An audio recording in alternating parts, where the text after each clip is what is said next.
Hello all, I am Vidhi and I welcome you all to our YouTube channel. और आज हम करने वाले हैं क्लास 8 का chapter number 11 that is human body and organ system. इस चैप्टर में जितने भी कंसेप्ट्स हैं उन सबको discuss.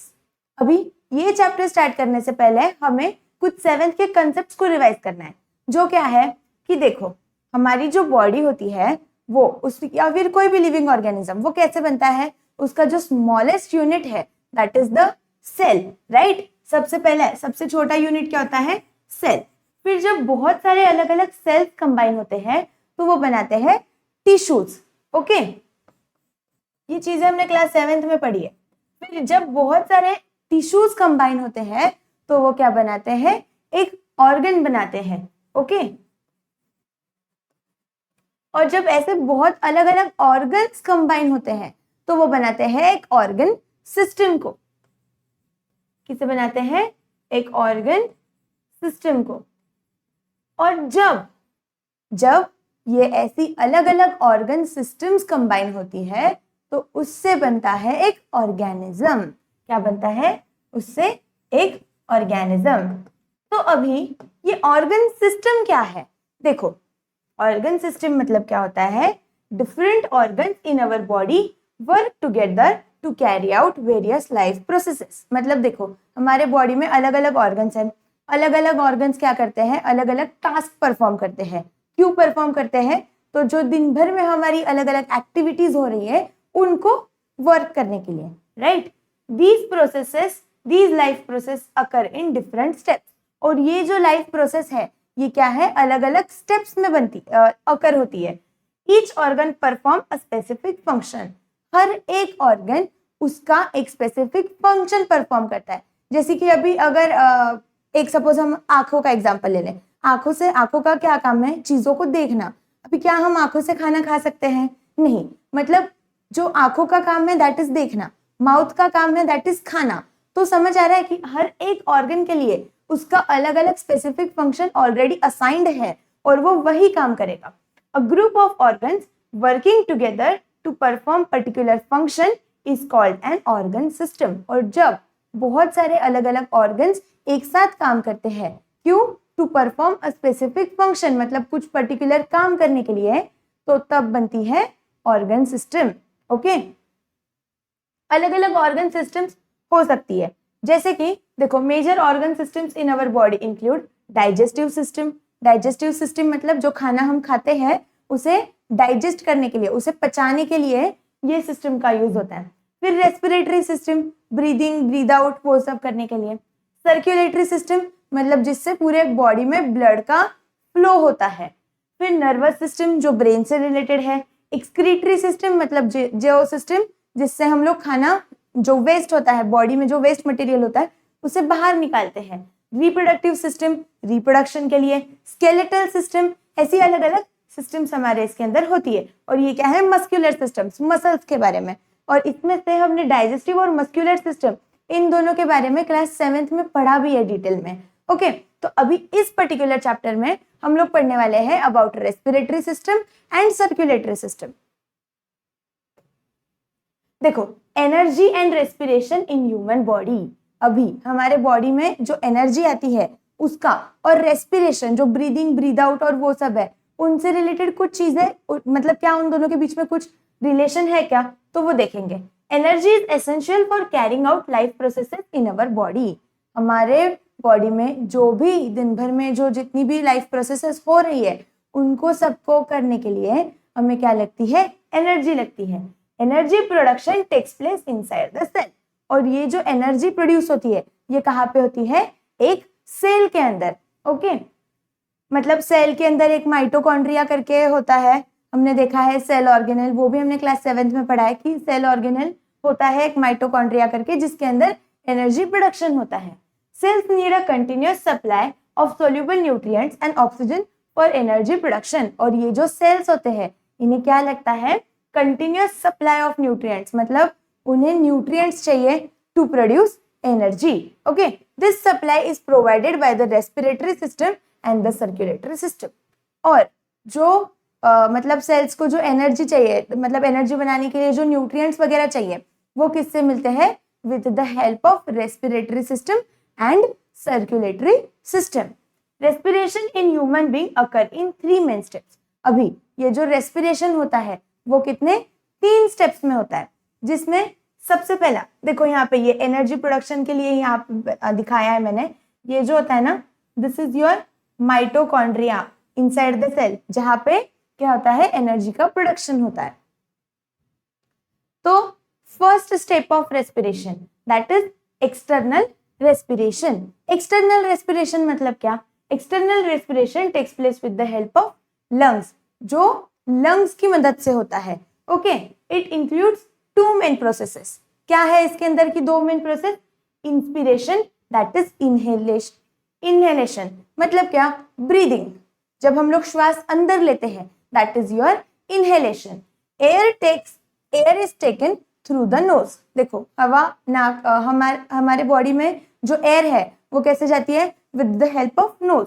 It passes through the trachea that is wind pipe and reaches the lungs. और फिर जब हम लोग श्वास अंदर लेते हैं तो वो कहाँ जाता है? विंड पाइप में, और विंड पाइप से वो जाता है लंग्स के पास. देखो यहाँ पे ये एयर हमने इनहेल किया, फिर ये विंड पाइप है और यहाँ से ये गया लंग्स में. ओके,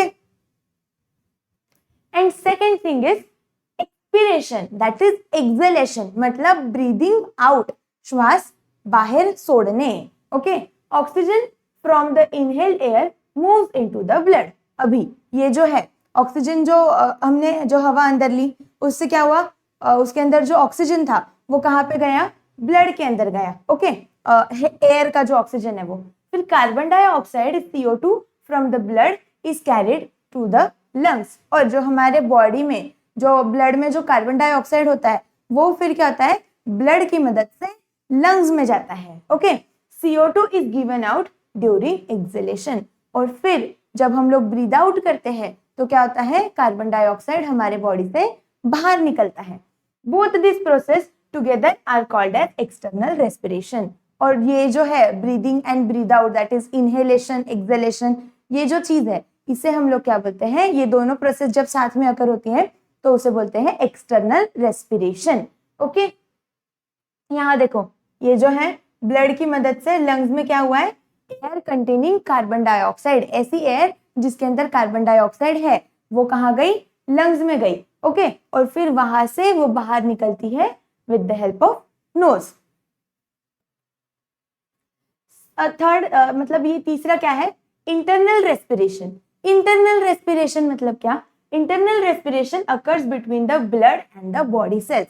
अभी देखो जो हमारे सेल्स होते हैं और जो ब्लड है इनके बीच में जब रेस्पिरेशन हो रहा है that is your internal respiration. Internal मतलब बॉडी के अंदर. तो बॉडी के अंदर क्या है? ब्लड है, सेल्स है. तो जब इन दोनों के बीच में होगा that is your internal respiration. Oxygen move from the blood to tissues fluid to cells. देखो क्या होता है? अभी हमारे ब्लड में ऑक्सीजन है.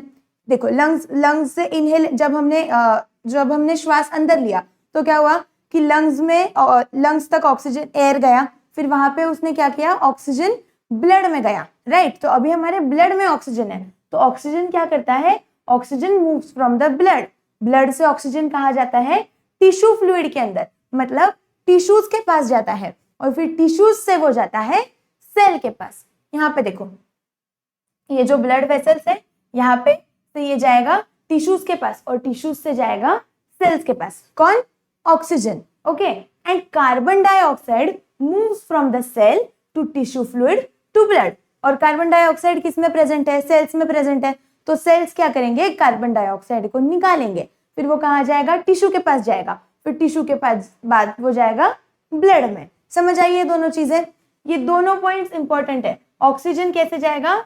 ब्लड से टिश्यूज, टिश्यूज से सेल्स. और कार्बन डाइऑक्साइड कैसे जाएगा? सेल्स से टिश्यूज, टिश्यूज से blood. Okay, this exchange helps the cell to get oxygen for energy production. और इसकी वजह से क्या होता है? सेल्स को एनर्जी मिलती है. क्या मतलब सेल्स को ऑक्सीजन मिलता है, ऑक्सीजन मिलेगा तो वो एनर्जी प्रोड्यूस कर सकते हैं, एनर्जी बना सकते हैं. Okay,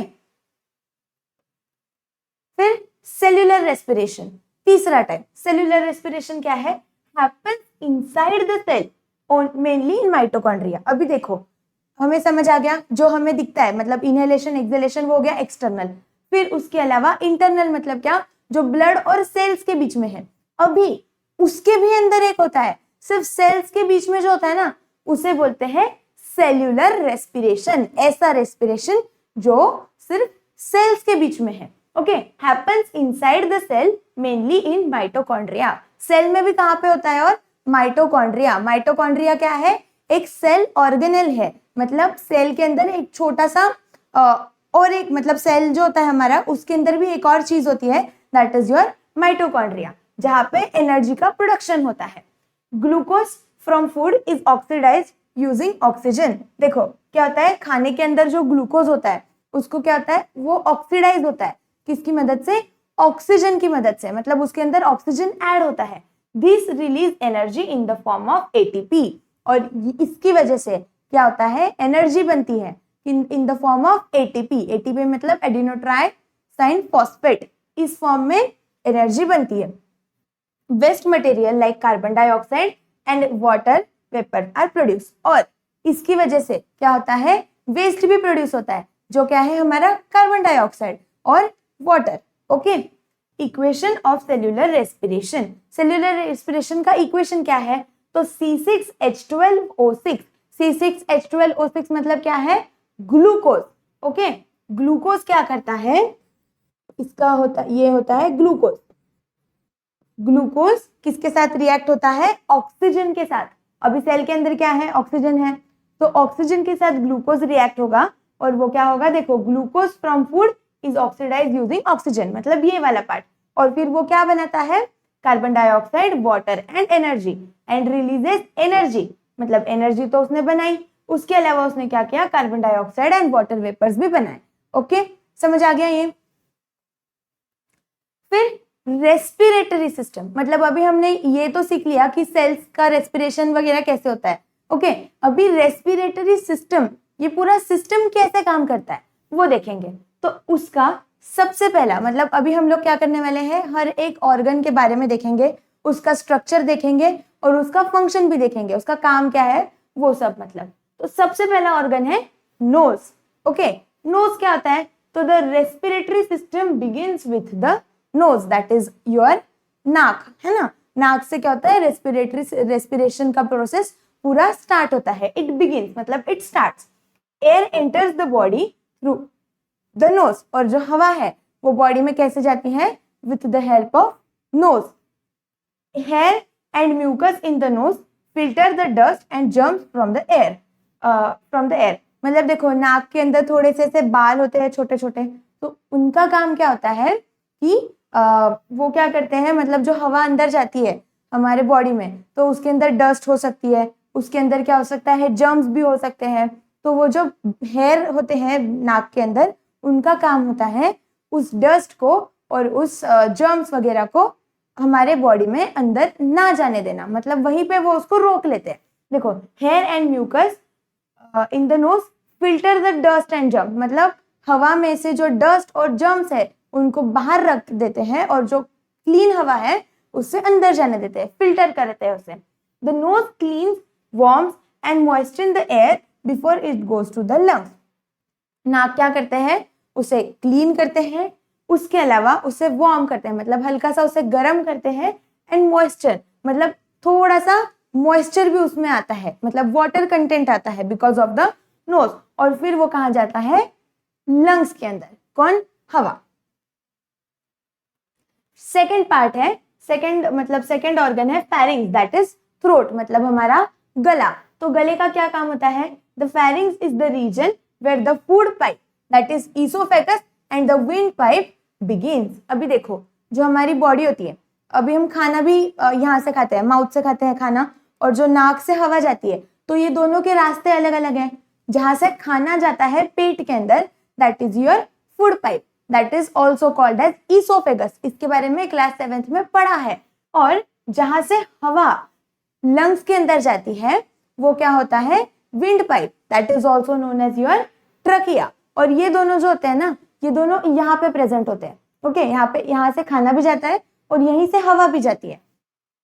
the wind pipe lies in the front of the food pipe, और खाना जिस पाइप से जाता है उसके आगे क्या होता है, विंड पाइप। देखो यहाँ पे ये जो है, ये पाइप से खाना जाता है पेट में और ये पाइप से हवा जाती है लंग्स में। ओके,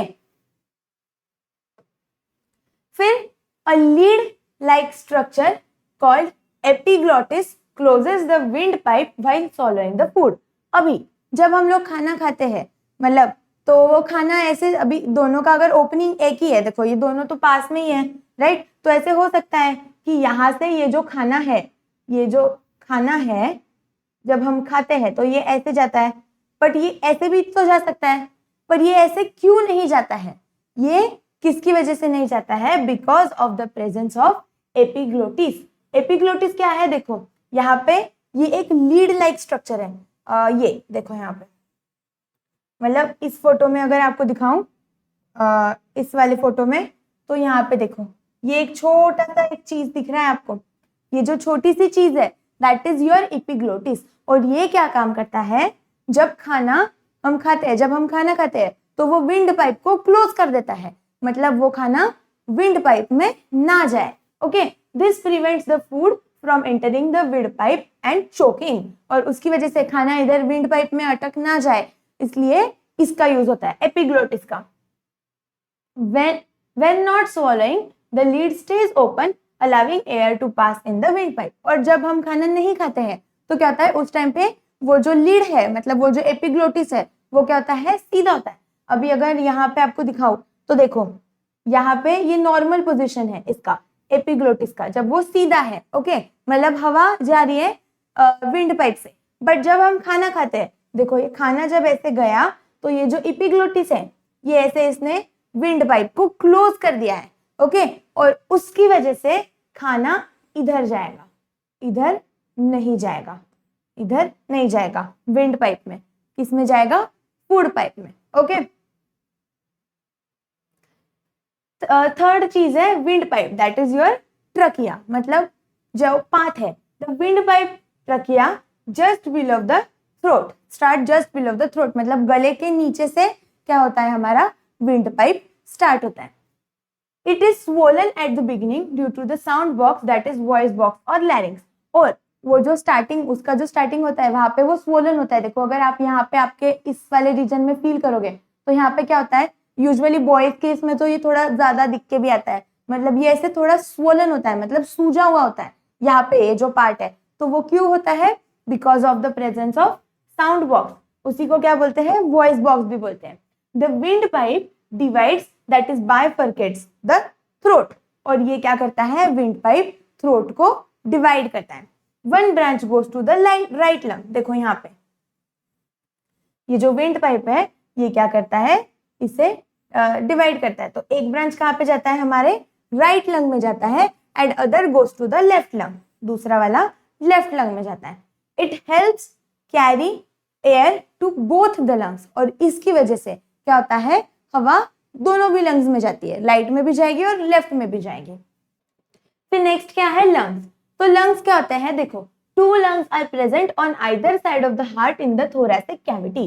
लंग्स कहाँ पे प्रेजेंट होते हैं, इन द थोरैसिक कैविटी, और कहाँ पे, हार्ट के दो साइड्स में। ओके, ये देखो यहाँ पे ये हार्ट है और इसके दोनों साइड में लंग्स प्रेजेंट है। दे occupy most of the chest cavity and partially cover the heart.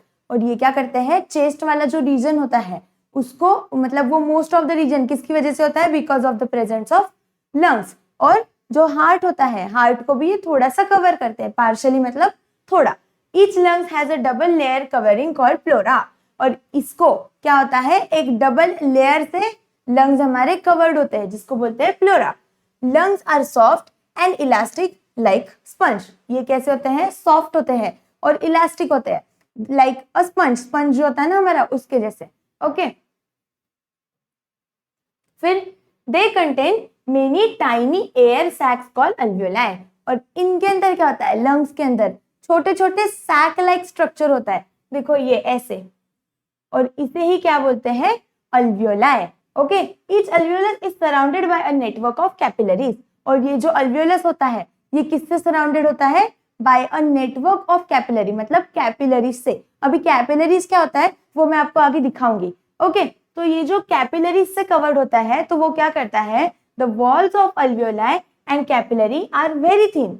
देखो अल्वियोलाई की जो वॉल होती है, मतलब अल्वियोलाई जो होता है उसकी जो मेम्ब्रेन होती है वो बहुत पतली होती है, और कैपिलरीज का भी वैसे ही होता है, वो भी बहुत पतली होती है, they are very thin allowing easy gas exchange. और उसी की वजह से क्या होता है, गैस एक्सचेंज जो होता है वो इजीली होता है। Okay, the large number of alveoli providing a huge surface area for gases exchange. और ये जो बहुत ज्यादा होता है अल्वियोलाई का जो नंबर है लंग्स के अंदर, दैट इज वेरी मच, और ये बहुत ज्यादा होने की वजह से क्या होता है, हमें मतलब ह्यूज सरफेस मिलता है किसके लिए, गैसियस एक्सचेंज के लिए, मतलब जो कार्बन डाइऑक्साइड एंड ऑक्सीजन का जो एक्सचेंज हो रहा है उसके लिए बहुत ज्यादा जगह मिलती है। यहाँ पे देखो ये जो फोटो है ना, यहाँ से आपको क्लियर होगा, ये जो पिंक वाला पार्ट है इस पर्टिकुलर फोटो में, ये जो पिंक वाला पार्ट है ये क्या है, कैपिलरी। ओके, और ये जो बलून के जैसा दिख रहा है देखो ये, दिस इज योर अल्वियोलाई। तो अभी अल्वियोलाई से क्या होता है, देखो gaseous exchange in the alveoli, मतलब कार्बन डाइऑक्साइड मतलब सेल्स से जो होता है कार्बन डाइऑक्साइड जो निकलता है वो कहाँ जाएगा, कैपिलरीज में जाके वो लंग्स के पास जाएगा, और जो ऑक्सीजन है जो कैपिलरीज लाई थी वो क्या होगा, अल्वियोलाई में जाएगा, और वहां से फिर वो पूरे बॉडी में जाएगा। ये सब चीजें कैसे होती है ना, वो हम लोग आगे एकदम डिटेल में पढ़ने वाले हैं, बट आपको ये चीज समझ आ गई। देखो कैपिलरीज ये होती है, उसके सराउंडिंग में मतलब ये अल्वियलस होता है और उसके सराउंडिंग में ये कैपिलरीज होती है, और वहां से ये गैसियस एक्सचेंज होता है। ओके, फिर देखो अभी हम लोगों ने क्या क्या पढ़ लिया कि हवा कैसे जाती है, नोज में जाती है सबसे पहले, फिर वहां से वो जाती है फैरिंग्स में मतलब थ्रोट, फिर थ्रोट से जाती है वो विंड पाइप में। Okay, that is your trachea. उसके अलावा फिर वहां से जाती है वो लंग्स में। ओके, लंग्स में आ गई, फिर लंग्स से वो कहा जाएगी अल्वियोलाई में। ओके, वो जो सैक लाइक स्ट्रक्चर था वहां पे। ये सारी चीजें यहाँ तक क्लियर हो गई है। अभी हमने इन सब के फंक्शंस भी पढ़ लिए। अभी उसके बाद उसके साथ क्या होता है वो देखो। देखो exchange of gases in the lungs, जो अभी हमने देखा ना कि अल्वियोलाई और वो कैपिलरीज का जो होता है वहां पे एग्जैक्टली क्या होता है, एक्सचेंज ऑफ गैसेस कैसे होता है वो देखेंगे। Gaseous exchange occur continuously in the lung while blood circulates around the alveoli. देखो ब्लड क्या होता है, अल्वियोलाई के अराउंड मतलब अल्वियोलाई के साइड से सर्कुलेट होते रहता है, और उसकी वजह से क्या होता है, कंटिन्यूअस गैसेस एक्सचेंज होता है, मतलब कार्बन डाइऑक्साइड जाएगा, ऑक्सीजन आएगा, ये सब चीजें कंटिन्यूअसली होती रहती है। The red blood sales contain an iron rich compound called haemoglobin. और जो हमारे बॉडी में जो रेड ब्लड सेल्स होते हैं उसके अंदर क्या होता है, एक आयरन रिच कंपाउंड होता है, ऐसा कंपाउंड जिसके अंदर बहुत ज्यादा आयरन है, उसे क्या बोलते हैं, हीमोग्लोबिन। ओके, देखो यहाँ पे अगर आप देखोगे तो ये जो है ये हमने वही वाला फोटो है, इसके अंदर क्या है, ये अल्वियोलाई है। ओके, और ये जो है ये क्या है, इसके साइड में जो ये लाइंस है देखो, ये वाला जो ये है, दिस इज योर कैपिलरी। तो क्या होता है, कैपिलरी में क्या होता है, ये जो ऑक्सीजन है, देखो लंग्स से जो ऑक्सीजन आ रहा है वो कहाँ जाएगा, ब्लड के अंदर जाएगा, और ब्लड में जो कार्बन डाइऑक्साइड है वो जाएगा अल्वियोलाई की मदद से लंग्स में, जो फिर हम बाहर निकालते हैं ड्यूरिंग एक्सहेलेशन। ओके, देखो मतलब समझ आ रहा है क्या क्या होगा। तो अभी इसको अच्छे से देखो, देखेंगे और देखो, haemoglobin absorbs the oxygen from the air inside the alveoli. Haemoglobin क्या करता है, हीमोग्लोबिन ऑक्सीजन जो होता है ब्लड के अंदर, oxygen from the air, sorry air के अंदर जो ऑक्सीजन होता है उसे एब्जॉर्ब करता है in the alveoli. At the same time carbon dioxide and water vapours move from the blood into the alveoli. और ब्लड में जो कार्बन डाइऑक्साइड एंड वाटर है, जो सेल्स का क्या था, वेस्ट प्रोडक्ट था, हमने अभी पढ़ा था सेल्यूलर रेस्पिरेशन में। तो जो सेल्स जो वेस्ट प्रोडक्ट बनाते हैं that is carbon dioxide and water, वो क्या करते हैं, इसके अंदर भेज देते हैं, किसमें, ब्लड में भेजते हैं। तो उससे ब्लड से वो निकलता है और कहाँ जाता है, अल्वियोलाई में। ओके, फिर दस ऑक्सीजन एंटर्स द ब्लड, मतलब इसका कंक्लूजन क्या है, ऑक्सीजन क्या होता है, हमारा बॉडी के अंदर जाता है, मतलब ब्लड के अंदर जाता है, and carbon dioxide and water vapours are removed from the blood. और जो कार्बन डाइऑक्साइड एंड जो वाटर वेपर्स है वो क्या होंगे, हवा से मतलब ब्लड से बाहर निकलेंगे और फिर एक्सेल्ड हो जाएंगे, एक्सेल्ड आउट मतलब हम जब श्वास छोड़ते हैं तो उसके साथ उसमें क्या क्या निकलता है, carbon dioxide and water from the blood. Okay, ये सब चीजें क्लियर हो गई। मतलब एकदम सिंपल कंसेप्ट है। देखो हवा जाती है, मतलब जैसे भी नोज से जाएगी, फिर थ्रोट में जाएगी, फिर थ्रोट से जाएगी ट्रकिया में, that is wind pipe, wind pipe से जाएगी लंग्स में, लंग्स से जाएगी अल्वियोलाई में। अभी अल्वियोलाई क्या करते हैं, उसको ब्लड में देते हैं, उसमें जो ऑक्सीजन होता है वो ब्लड में जाता है, और ब्लड में जो कार्बन डाइऑक्साइड एंड वाटर होता है वो वही प्रोसेस से, मतलब वो क्या होता है, ब्लड से जाके अल्वियोलाई में जाता है, अल्वियोलाई से लंग्स में जाएगा, लंग्स से जाएगा कहाँ पे, विंड पाइप में, फिर गले में, और फिर नाक से बाहर निकल जाएगा। इतना सिंपल प्रोसेस है, समझ आ गया। फिर डायफ्राम एंड ब्रीदिंग मूवमेंट, जब हम लोग श्वास लेते हैं और जब हम श्वास छोड़ते हैं, तो देखो अगर आप ऐसे करते हो और या फिर रिलैक्स होते हो तो इन दोनों में कुछ तो डिफरेंस है। तो वो क्यों होता है? The diaphragm is a muscular partition at the base of the thoracic cavity. देखो ये जो होता है, this is your thoracic cavity, और इसका जो बेस है यहाँ पे ये जो चीज है इसे बोलते हैं diaphragm. It separates the thoracic cavity that is chest from the abdominal cavity. और ये जो डायफ्राम है, मतलब ये कहाँ पे प्रेजेंट होता है, यहाँ पे। तो ये क्या करता है, जो चेस्ट वाला पार्ट है, जो ऊपर वाला पार्ट है, और जो एब्डोमिनल कैविटी मतलब जो नीचे वाला पार्ट है, उन दोनों को सेपरेट करने का काम करता है। समझ आया? When the ribs rise up, diaphragm moves downward. और जब मतलब रिब्स जब ऐसे बाहर निकलते हैं, राइज अप होता है, तो क्या होता है, डायफ्राम नीचे मूव होता है। Okay, pressure on the lungs decreases, air moves into the lungs, that is inhalation. जब हम लोग श्वास अंदर लेते हैं तो देखो आप अब अगर आप ब्रीदिंग एंड ब्रीद आउट करो और उस चीज को नोटिस करो कि क्या होता है यहाँ पे, मतलब ये जो पार्ट होता है हमारा, यहाँ पे चीजें, मतलब ये जो रिब्स होते हैं वो आगे जाते हैं और फिर वो पीछे जाते हैं। तो वो सब चीजें कैसे होती है, pressure on the lungs decreases, air moves into the lung. जब एयर अंदर जाती है तो लंग्स पे क्या होता है, प्रेशर कम होता है। When ribs move back and diaphragm moves upward, और उसकी वजह से क्या होता है, रिब्स पीछे मूव होते हैं और डायफ्राम ऊपर चले जाता है। ओके, फिर मतलब आप एक बार इनहेल करके देखो तो आपको, जब आप श्वास अंदर लोगे और जब आप श्वास छोड़ोगे तो आपको ये सारी चीजें, जब आप उसे ऑब्जर्व करोगे तो ये सब चीजें क्लियर हो जाएगी।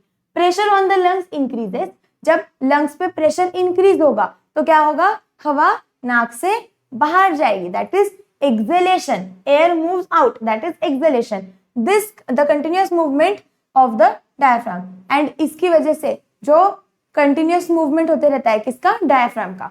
ओके, यहाँ पे दिया है कि ये कैसे होता है। सेकेंड देखो यहाँ पे हमारा रेस्पिरेटरी सिस्टम खत्म हो गया। ओके, रेस्पिरेटरी सिस्टम में जितने भी ऑर्गन्स हैं हमने उन सब के बारे में पढ़ा, उनके फंक्शंस के बारे में पढ़ा कि उनका क्या काम होता है, और जो ब्लड में जो ऑक्सीजन वगैरह जाता है बॉडी में वो एग्जैक्टली कैसे जाता है। ओके, अभी हमने कैपिलरीज तक वो पढ़ लिया था, मतलब वो ब्लड में तो चले गया, बट ब्लड उसको पूरे बॉडी में सर्कुलेट कैसे करेगा वो हम जानेंगे with the help of this circulatory system. Blood circulatory system मतलब ब्लड क्या करता है, सर्कुलेट मतलब क्या, इधर उधर जाके देना। तो ब्लड क्या करता है, चीजों को बॉडी में इधर उधर जाके देता है, that is blood circulatory system. Okay, the circulatory system transport important substances throughout the body. Circulatory system क्या करती है, जो important चीजें होती है, मतलब जैसे कि ऑक्सीजन हो गया, पानी हो गया, न्यूट्रिएंट्स, हार्मोन्स, वेस्ट, इन सब चीजों को बॉडी में इधर से उधर लेके जाने का काम किसका होता है, ब्लड का। ओके, और ब्लड मतलब क्या, सर्कुलेटरी सिस्टम स्पेसिफिकली। ओके, देखो जैसे यहाँ पे ये मैंने दिया है कि ये जो ब्लड सर्कुलेटरी सिस्टम होती है, ब्लड के अंदर देखो क्या होता है, ऑक्सीजन भी होता है, न्यूट्रिएंट्स भी होते हैं, जो क्या करते हैं, सेल्स, मतलब ब्लड क्या करता है, सेल्स को ऑक्सीजन एंड न्यूट्रिएंट्स देता है, और सेल्स का जो वेस्ट होता है वो एंड कार्बन डाइऑक्साइड फिर से अपने अंदर लेके फिर बॉडी से बाहर निकालने का काम करता है। ओके, वो कैसे होता है वो अभी देखेंगे। This system ensures that every cell gets material it needs, और इसकी वजह से ये जो सिस्टम है ये क्या करता है, मतलब ये इस चीज का ध्यान रखता है कि बॉडी में जितने भी अलग अलग सेल्स है उन सब को उनने जो चीजें चाहिए है वो मिलेगी। उसका ये मतलब उन्हें चीजें प्रोवाइड करने का काम किसका होता है? सर्कुलेटरी सिस्टम का। अभी ये जो सर्कुलेटरी सिस्टम है इसके अंदर क्या क्या होता है? तो इसके अंदर होता है heart, which is the most important part of circulatory system. फिर उसके बाद होता है ब्लड वेसल्स। ब्लड वेसल्स मतलब जो ब्लड को कैरी करती है। Capillaries. Human and higher animals have an independent system for blood circulation. मतलब जो ह्यूमन बींग्स है या फिर जो एनिमल्स है उनके पास क्या होता है? एक proper blood circulatory system present होती है। ओके, अभी हार्ट देखो, हाँ ये वाला फोटो मैं बता रही थी कि ये जो हार्ट होता है ये कहाँ पे प्रेजेंट होता है? लेफ्ट लंग पे प्रेजेंट होता है। ओके, देखो इसका यहाँ पे देखेंगे अभी हार्ट क्या होता है। Heart is located the heart is located almost to the centre of the thoracic cage. Thoracic cage के सेंटर में, but slightly towards left. Okay, फिर between the two lungs, lungs के दोनों लंग्स के बीच में हार्ट प्रेजेंट होता है, slightly incline to the left. देखो ऐसे। ओके, फिर size of the heart is रफली equal to one's own feet. अगर आपको चेक करना है कि आपका हार्ट कितना है तो क्या करना है? ऐसे, ये देखो, ये जितना साइज है ना इतना तुम्हारे हार्ट का साइज है। अब ये हर किसी इंसान का अलग अलग हो सकता है। ओके, मेरा इतना है, आप लोगों का आप चेक करो और देखो एक बार आपका हार्ट कितना होता है। मतलब इतना सा हार्ट है। ओके, इतना सा हार्ट, बट इसी की वजह से हमारी पूरी बॉडी चल रही है। अगर ये बंद हो गया तो हम खत्म। Okay, the size of heart is रफली equal to one's own fist. यहां से ये देखो। फिर the average weight of human heart is about 360 gram, मतलब आधा किलो भी नहीं है, 360 ग्राम इतना ही उसका वेट है। Okay, it is covered by double membrane called the pericardium. और ये जो हार्ट होता है वो 2 लेयर्स से कवर्ड होता है और उसे क्या बोलते हैं? पेरिकार्डियम। यहाँ पे देखो, ये जो है ना ये वाला, ये होता है पेरिकार्डियम, दिख रहा है, जिसको मैंने ग्रीन कलर से अभी हाईलाइट किया। Okay, a protective fluid between these layer prevents friction and shock. और इसके बीच में एक लिक्विड होता है जो क्या करता है? शॉक्स और फ्रिक्शन से बचाता है। ओके, मतलब घिसने से। ये चीजें समझ आ गई। फिर structure of human heart. Human heart दिखता कैसे है अंदर से? अभी हम लोग ये जो ऐसे बनाते हैं ना हार्ट, ये ऐसे नहीं होता है, ये कुछ ऐसे होता है। देखो, okay, the human heart is a muscular organ made up of involuntary cardiac muscles. देखो क्लास 7th में हमने पढ़ा था मसल्स के बारे में, तो मसल्स में एक होता है कार्डियक मसल। तो ह्यूमन हार्ट जो है वो किससे बनता है? कार्डियक मसल्स से बनता है। Okay, these muscles contract and relax rhythmically producing the heart beat. और ये जो मसल्स है ये क्या होता है? कॉन्ट्रैक्ट एंड रिलैक्स होते हैं और उसकी वजह से हमारी हार्ट बीट्स प्रोड्यूस होती है। ओके, अभी ये जो है ये इनवॉल्यूंटरी मसल्स। इनवॉल्यूंटरी मसल्स मतलब क्या होता है? ऐसे मसल्स जो हमारी इच्छा से नहीं काम करते, मतलब वो खुद से ही काम करते हैं, उन्हें बोलते हैं involuntary muscles. Okay, internally the heart has 2 sides. और हार्ट को अंदर से 2 साइड्स होती है। 2 साइड्स देखो कैसे, right side and left side separated by vertical partition. और वर्टिकल मतलब सीधा, तो एक राइट साइड होता है और एक लेफ्ट साइड होता है। ये ऐसे, यहां से देखो, ये हो गया हमारा राइट साइड और ये हो गया लेफ्ट साइड। ओके, ये हार्ट में समझ आ गया, राइट एंड लेफ्ट। अभी ये जो राइट एंड लेफ्ट होता है इसमें भी और डिवीजन होता है। देखो कैसे, ईच साइड हैज 2 चेंबर्स। और ये जो राइट साइड है उसके अंदर भी 2 चेंबर्स होते हैं, मतलब 2 पार्ट्स होते हैं। एंड लेफ्ट साइड में भी 2 पार्ट्स होते हैं। तो जो अपर चेंबर इसे क्या बोलते हैं? Artery, that is atrium. देखो ये ऊपर वाला एक है यहाँ पे और यहाँ पे, इसे क्या बोलते हैं? एट्रियम। एंड जो नीचे वाला होता है उसे क्या बोलते हैं? वेंट्रिकल। देखो ये वाला, ये जो नीचे वाला है this is your ventricles. Okay, फिर thus the heart has a total 4 chambers, 2 atria and 2 ventricles। मतलब हार्ट में टोटल कितने हैं? 4 पार्ट्स है, 2 आर्ट्रियम एंड 2 वेंट्रिकल्स। ओके, ये चीजें क्लियर हो गई। ऊपर वाला इज योर एट्रियम एंड नीचे वाला इज योर वेंट्रिकल। आर्ट्रियम कितने हैं, right and left, ventricles right and left, 4 हो गए, ठीक है। Blood vessels and structure and functions, अभी हार्ट के बारे में देख लिया, हार्ट क्या होता है, कैसे दिखता है, वो सब। अभी blood vessels, that is the second important part. Blood vessels के बारे में क्या क्या देखेंगे, the heart beats continuously helping blood to circulate throughout the body through the blood vessels। और ये जो होता है, देखो अभी हमने देखा कि हार्ट क्या होता है, कंटिन्यूअसली बीट होता है, और उसकी वजह से क्या होता है, वो ब्लड को सर्कुलेट करता है, किसकी मदद से, with the help of blood vessels. There are 2 main types of blood vessels in the human body. Human body के अंदर 2 मेन टाइप के ब्लड वेसल्स होते हैं। क्या होते हैं, आर्टरीज एंड वेन्स। क्या होते हैं, आर्टेरीज, देखो आर्टरीज एंड वेन्स, ओके। फिर आर्टरीज, आर्टरीज क्या करते हैं, arteries carry blood away from the heart. Arteries का क्या काम होता है, ब्लड को हार्ट से बॉडी की तरफ लेके जाना, okay. Away from the heart मतलब फ्रॉम हार्ट टू बॉडी। यहाँ देखो, यहाँ पे मैं लिख देती हूँ, आर्टरीज का क्या काम होता है, फ्रॉम हार्ट टू बॉडी। अभी इसी सेंटेंस से हम इसके पूरे फंक्शंस पढ़ेंगे। देखो, usually carry oxygenated blood except the one that goes to the lungs that is pulmonary artery.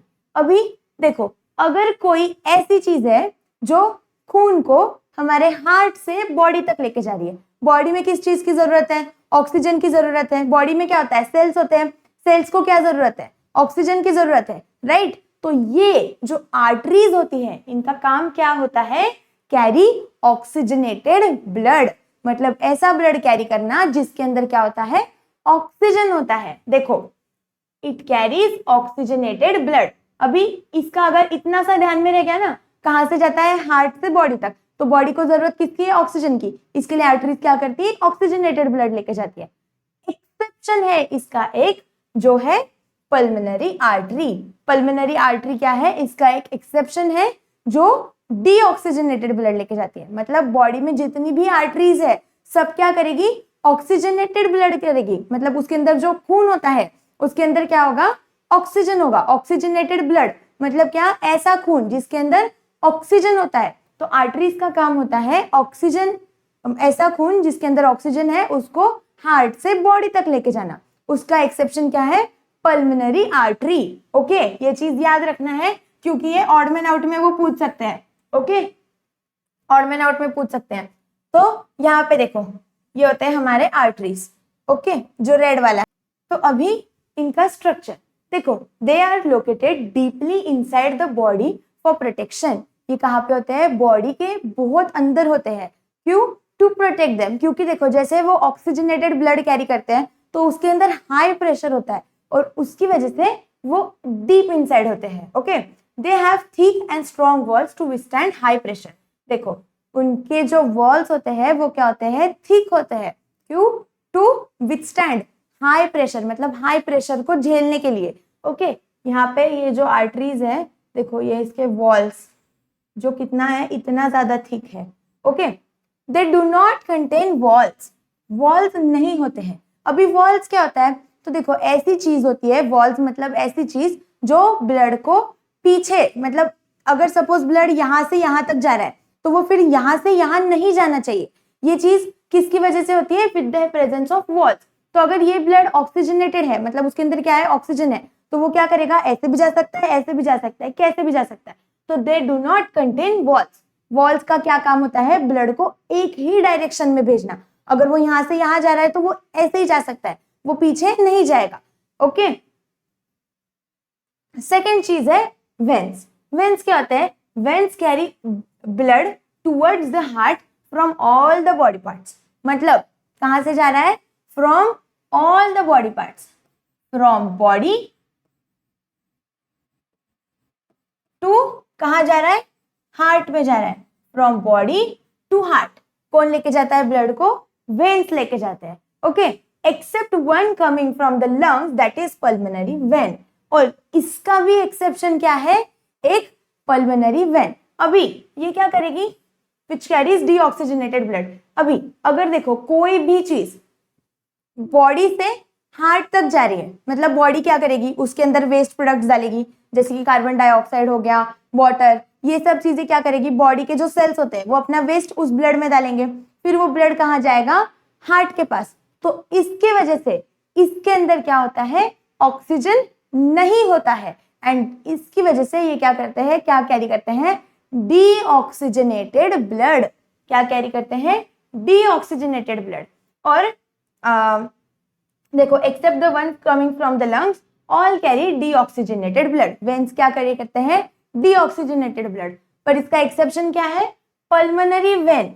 Pulmonary vein carry oxygenated blood. वहां पे क्या था, पल्मोनरी आर्टरी क्या करती है, डीऑक्सीजनेटेड ब्लड को कैरी करती है, राइट। और यहाँ पे जो पल्मोनरी वेन है वो क्या करती है, ऑक्सीजनेटेड ब्लड को कैरी करती है। ये दोनों चीजें एक्सेप्शन ध्यान में रखो, ये वर्ड्स बहुत इंपॉर्टेंट है, ओके। आप लिखते जाओ चाहिए तो। और ये जो ब्लू कलर का है ना यहाँ पे, दिस इज योर वेन। देखो ये ब्लू कलर क्यों है इसका, because it carries deoxygenated blood. और इसका रेड कलर क्यों होता है, because it carries oxygenated blood, उसके अंदर ऑक्सीजन है, ओके। फिर most of the veins are located on the surface of the body. Veins कहाँ पे होते हैं, हमारे बॉडी के सरफेस पे होते हैं, okay. Their walls are thin compare to the arteries. देखो अगर आर्टरीज के साथ कंपेयर किया तो ये आर्टरी है, आर्टरीज की वॉल देखो कितनी ज्यादा थिक है। वही ये जो वेन्स होती है ना, वेन्स की जो वॉल्स है ये कम थिक होती है, मतलब थोड़ी पतली होती है as compare to arteries. Veins have walls to prevent the back flow of the blood. अभी वेन्स जो होते हैं उनके अंदर क्या होता है, वॉल्व होता है, ओके। और ये वॉल्व क्या करता है, मैंने अभी आपको बताया कि अगर ब्लड यहाँ से यहाँ जा रहा है तो वो ऐसे ही जाएगा। वो क्यों जाएगा ऐसे ही, because of the presence of valve. अगर वो पीछे गया, अभी यहाँ पे क्या होता है, वॉल्व प्रेजेंट होते हैं to prevent the back flow of blood. अगर ब्लड जिसके अंदर मतलब ऐसा ब्लड है जिसके अंदर क्या है, कार्बन डाइऑक्साइड है, तो अगर वो ऐसे की जगह पे ऐसे चले गया फिर से पीछे, तो वो क्या होगा, ऑर्गन्स के पास चले जाएगा, और वो ब्लड तो ऑर्गन के पास नहीं जाना चाहिए, राइट। इसकी वजह से इसके अंदर क्या होता है, वॉल्स प्रेजेंट होते हैं। क्योंकि अगर ऑर्गन्स के पास डीऑक्सीजनेटेड ब्लड चले गया तो दैट इज हार्मफुल, तो वो एक ही डायरेक्शन में जाना चाहिए। इसके लिए यहाँ पे क्या होते हैं, वॉल्स प्रेजेंट होते हैं। Valves veins have walls to prevent the back flow of blood. फिर कैपिलरीज, तीसरी चीज कैपिलरीज क्या है, capillaries are very thin hair like blood vessels formed from the branches of arteries. देखो कैपिलरीज क्या होती है, एकदम पतली, हमारे बालों जितनी पतली क्या होती है, ब्लड वेसल्स होते हैं, ओके। ब्लड वेसल्स का ही टाइप है कैपिलरीज भी, जैसे आर्टरीज एंड वेन्स है वैसे ही होती है कैपिलरीज, बट वो बालों के जितना पतला, इतना पतला होता है। और वो कैसे बनते हैं, from the branches of arteries. Arteries के ऐसे ब्रांचेस बनते हैं देखो, और इससे बनते हैं कैपिलरीज। ये जो है ना अंदर ये छोटे छोटे lines, these are your capillaries. Their walls are extremely thin, made up of single layer of cells. और इनकी जो walls होती है वो इतनी पतली होती है कि वो सिर्फ एक ही लेयर के सेल्स से बनती है, ओके। मतलब इसको कुछ कवरिंग नहीं होता है, कुछ भी नहीं होता है। Thin walls help in easy exchange of material between the blood and the body cells. और इसकी जो thin, जो इतनी पतली पतली सी जो इसकी walls होती है, उसकी वजह से जो ब्लड, मतलब ब्लड में जो ऑक्सीजन और ये मतलब एक्सचेंज ऑफ मटेरियल, जैसे अगर ऑक्सीजन देना है ब्लड सेल्स को या फिर ब्लड सेल्स से कार्बन डाइऑक्साइड लेना है, तो वो चीजें इजीली होने के लिए इसकी जो वॉल्स होती है वो पतली जो होती है उसका फायदा हो जाता है। मतलब समझ आया। फिर ड्यूरिंग दिस एक्सचेंज, जब ये एक्सचेंज होते रहता है तो देखो क्या होता है, oxygen, nutrients, hormones and vitamin move from the blood cells, from the blood to cells. क्या होता है, ये जो चीजें हैं, मतलब क्या क्या, ऑक्सीजन, न्यूट्रिएंट्स, हॉर्मोन्स, विटामिन, ये सब चीजें ब्लड से जाती है किसे, बॉडी सेल्स की तरफ, ओके। ब्लड में है तो वो जाएगी सेल्स के पास, and waste material from the cells move into the blood. Cells में जो वेस्ट मटेरियल है वो कहाँ पे जाएगा, सेल्स से ब्लड में जाएगा, ओके। यहाँ देखो ये वाला फोटो, फिर वही कि जो ब्लड है, ब्लड से क्या जाएगा, ऑक्सीजन, न्यूट्रिएंट्स वगैरह टू बॉडीज सेल्स, यहाँ पे लिखा है, ओके। और यहाँ पे from body cells to blood क्या जाएगा, waste material and carbon dioxide. Capillaries join together to form veins, और फिर ये बहुत सारी कैपिलरीज ज्वाइन होती है और क्या बनाती है, वेन्स। मतलब देखो बनता कैसे है, जब आर्टरीज की ब्रांचेस निकलती है तो बनती है कैपिलरीज, और फिर ये सब कैपिलरी जुड़ के क्या बना देती है, एक वेन बना देती है। ये यहाँ पे ये जो फोटो है ये आपको अच्छे से दिखाएगा, आर्टरी से निकल रहा है और मिल के क्या बना रहा है, एक वेन को। ओके, फिर हाँ क्या है, blood circulation through the heart, that is functioning of heart. अभी ये जो ब्लड सर्कुलेशन है वो कैसे होता है, मतलब हार्ट कैसे काम करता है वो देखेंगे। The process of pumping blood to all the parts of the body and receiving it back into the heart is called as blood circulation. Blood circulation मतलब क्या होता है, तो देखो बॉडी के जितने भी पार्ट्स है उनको ब्लड देना, और वहां से मतलब उनको अच्छा ब्लड देना और वहां से खराब ब्लड लाना, और ये जो पूरा प्रोसेस है उसे क्या बोलते हैं, blood circulation. Okay, the process of pumping blood to all the parts of body, blood to all the parts of the body and then receiving it back into the blood into the heart, और फिर body से फिर उसे heart की तरफ लाना। Okay, this is called as your blood circulation. To keep this circulation going the heart contracts and relaxes continuously, और ये जो सर्कुलेशन है ये कंटिन्यूअसली होना चाहिए, इसके लिए हार्ट क्या करता है, कॉन्ट्रैक्ट एंड रिलैक्स, मतलब हार्ट बीट करता है कंटिन्यूअसली।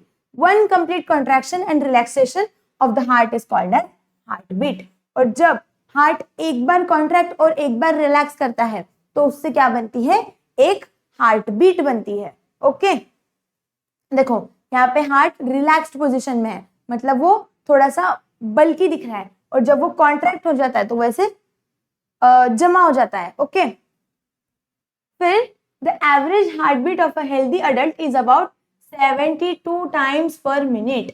एक मिनट में किसी भी इंसान की, मतलब एक हेल्दी अगर कोई इंसान है तो उसका हार्ट बीट कितने बार होता है, 72 टाइम्स। आप क्या करो, घर पे टाइमर लगाओ, मतलब 1 मिनट का टाइमर लगाओ और चेक करो, ऐसे हार्ट पे हाथ रख के हार्ट बीट को फील करो और काउंट करो कितनी बार होता है। Okay, the circulation ensures that the oxygen and nutrients reach every cell, waste material like carbon dioxide is carried away. ये जो सर्कुलेशन है इसका काम क्या होता है कि ऑक्सीजन, न्यूट्रिएंट्स वगैरह ये जो अच्छी अच्छी चीजें हैं ये हर एक सेल के पास पहुंचाना, और हर सेल से वेस्ट मटेरियल जो है वो लेके आना।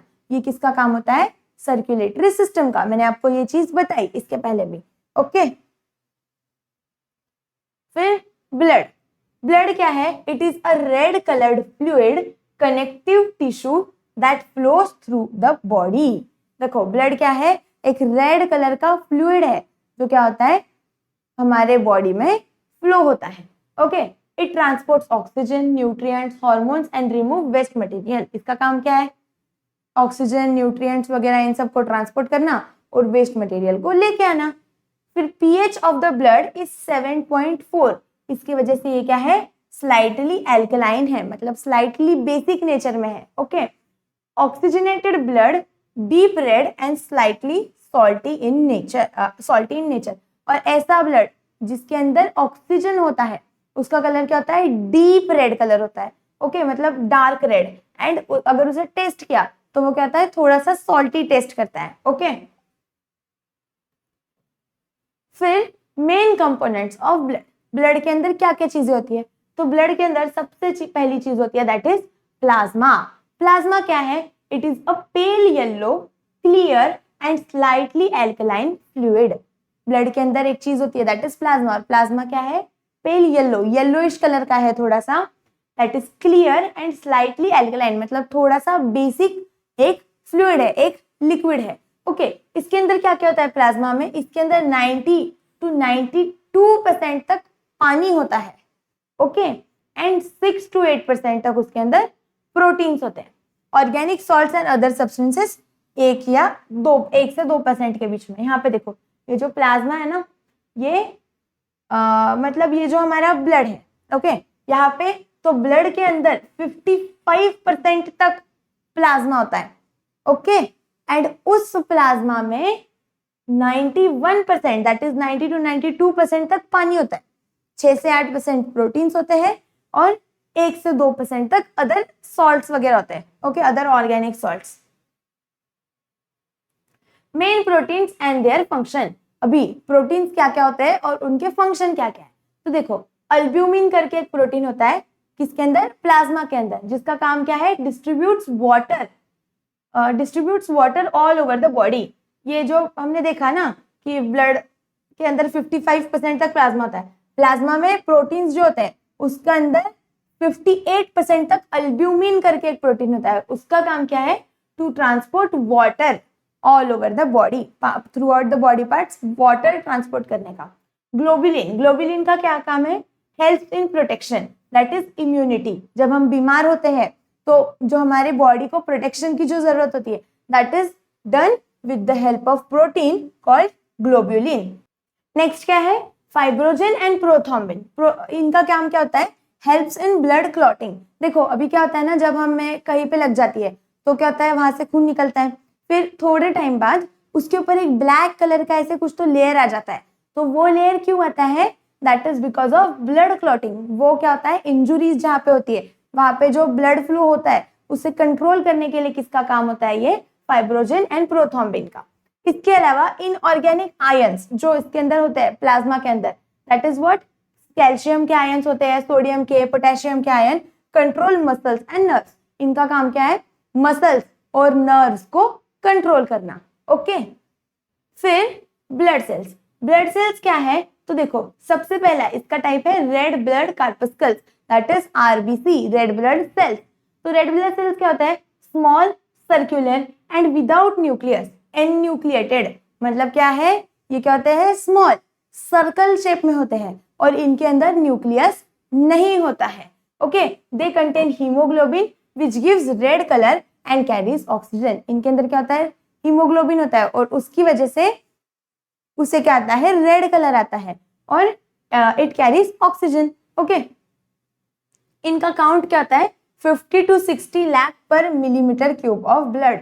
मतलब 1 मिलीमीटर क्यूब ऑफ ब्लड में 50 से 60 लाख तक के क्या होते हैं, आरबीसीज प्रेजेंट होते हैं। Produced in red bone marrow, मतलब रेड बोन मैरो में ये बनते हैं। उनका प्रोडक्शन कहाँ पे होता है, रेड बोन मैरो में। एंड लाइफ स्पैन, ये कितने दिनों तक जिंदा रह सकते हैं, 100 से लेके तो 127 डेज तक इनका लाइफ स्पैन होता है, ओके। फिर सेकेंड है that is white blood cells, that is WBCs, okay. तो they are large, nucleated and colourless. ये क्या होते हैं, बड़े होते हैं, इनके अंदर एक न्यूक्लियस भी होता है और ये कलरलेस होते हैं, अनलाइक कौन से, आरबीसीज का कलर क्या होता है, रेड होता है, ये कलरलेस होते हैं। इनका काउंट क्या है, तो 5000 से लेके 10,000 तक पर मिलीमीटर क्यूब ऑफ ब्लड। मतलब 1 मिलीमीटर क्यूब ऑफ ब्लड में 5000 से लेके तो 10,000 तक क्या होंगे, WBCs, that is white blood sales. Type क्या है, इनके अलग अलग टाइप्स है, ओके। बेसोफिल, ओसिनोफिल्स, फिर उसके बाद में न्यूट्रोफिल्स, मोनोसाइट्स एंड लिम्फोसाइट्स। ये इसके 5 टाइप्स है। यहाँ पे इनके फोटोज भी दिए हुए हैं, कैसे दिखते हैं, okay. Produced in red bone marrow, ये भी कहाँ पे बनते हैं, रेड बोन मैरो में बनते हैं। इनका काम क्या है, तो देखो acts as body soldier, fight against germs and infections. मतलब जो जब भी हमें कोई बीमारी होती है तो क्या होता है कि जैसे हमें प्रोटेक्ट करने के लिए सोल्जर्स है, वैसे ही हमारी जो बॉडी है उसे प्रोटेक्ट करने के लिए कौन है, WBCs। इतना सिंपल है, मतलब they are the soldiers of body. और ये किससे प्रोटेक्ट करते हैं हमें, फ्रॉम जर्म्स एंड इन्फेक्शंस। ये उनके साथ फाइट करते हैं और हमारी बॉडी को प्रोटेक्ट करने का काम करते हैं। फिर तीसरा है दैट इज प्लेटलेट्स। प्लेटलेट्स क्या है, they are very small and disc shaped cells. ये क्या है, बहुत छोटे हैं और इनका शेप कैसा है, एक डिस्क की तरह, ओके। इनका काउंट कितना है, 2.5 to 4 लाख पर millimetre cube of blood. 1 millimetre cube of blood में 2.5 से लेके तो 4 लाख तक के प्लेटलेट्स होते हैं। फंक्शन क्या है इनका, helps in blood clotting to prevent the blood loss during injury. जब कुछ लग जाता है तो उसमें मतलब जो ब्लड लॉस होता है उसको प्रिवेंट करने के लिए करते हैं।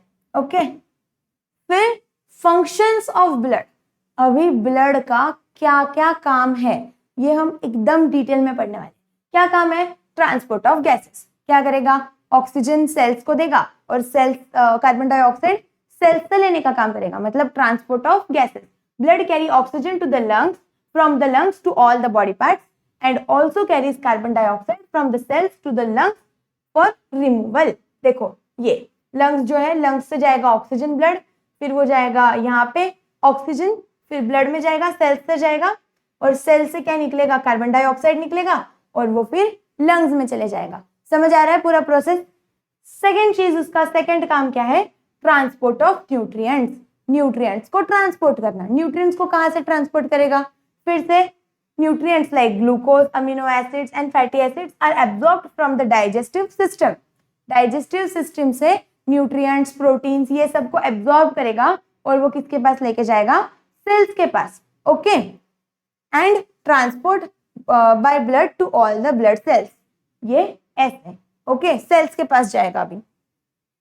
फिर transport of waste material. Waste material अगर है तो वो कैसे करेगा ट्रांसपोर्ट? सेल्स से वेस्ट मटेरियल लेगा और वो लेके जाएगा अलग अलग सिस्टम्स के पास। देखो, blood collect waste like ammonia, urea and creatinine from tissues and carries them to kidney for excretion. कहाँ पे लेके जाता है? किडनी के पास लेके जाता है फॉर एक्सक्रीशन, मतलब निकालने के लिए। और अगर गैसेस है जैसे कि कार्बन डाइऑक्साइड अगर है तो वो उसको भी कैरी करता है और उसे लेके जाता है लंग्स के पास, जहां से वो बाहर निकलता है बॉडी से। Okay, protection. ब्लड का एक और काम है दैट इज प्रोटेक्शन। किससे प्रोटेक्शन? तो WBCs that is white blood sales and antibodies in blood protect body from germs and infections. किससे प्रोटेक्शन के लिए? जर्म्स एंड इन्फेक्शन से प्रोटेक्शन के लिए किसका काम होता है? ये ब्लड का काम होता है। ओके, फिर transport of enzymes and hormones. Enzymes और हार्मोन्स का भी ट्रांसपोर्ट कौन करता है? ब्लड करता है। देखो, blood carries enzymes and hormones from places where they are made to the places where they are needed. अभी अलग अलग जगह पे अलग अलग एंजाइम्स बनती है, तो अलग अलग एंजाइम्स को वहां से, मतलब जहां पे वो बनती है वहां से, तो जहां पे उनकी जरूरत है वहां पे लेके जाना, ये काम किसका होता है? ब्लड का। मतलब ब्लड क्या है? जैसे अगर हमें कोई भी चीज इधर से उधर करनी है, अगर हम लोग है, मतलब मुझे यहाँ से सपोज कहीं और जाना है, तो मैं क्या करूंगी? गाड़ी का यूज करूंगी।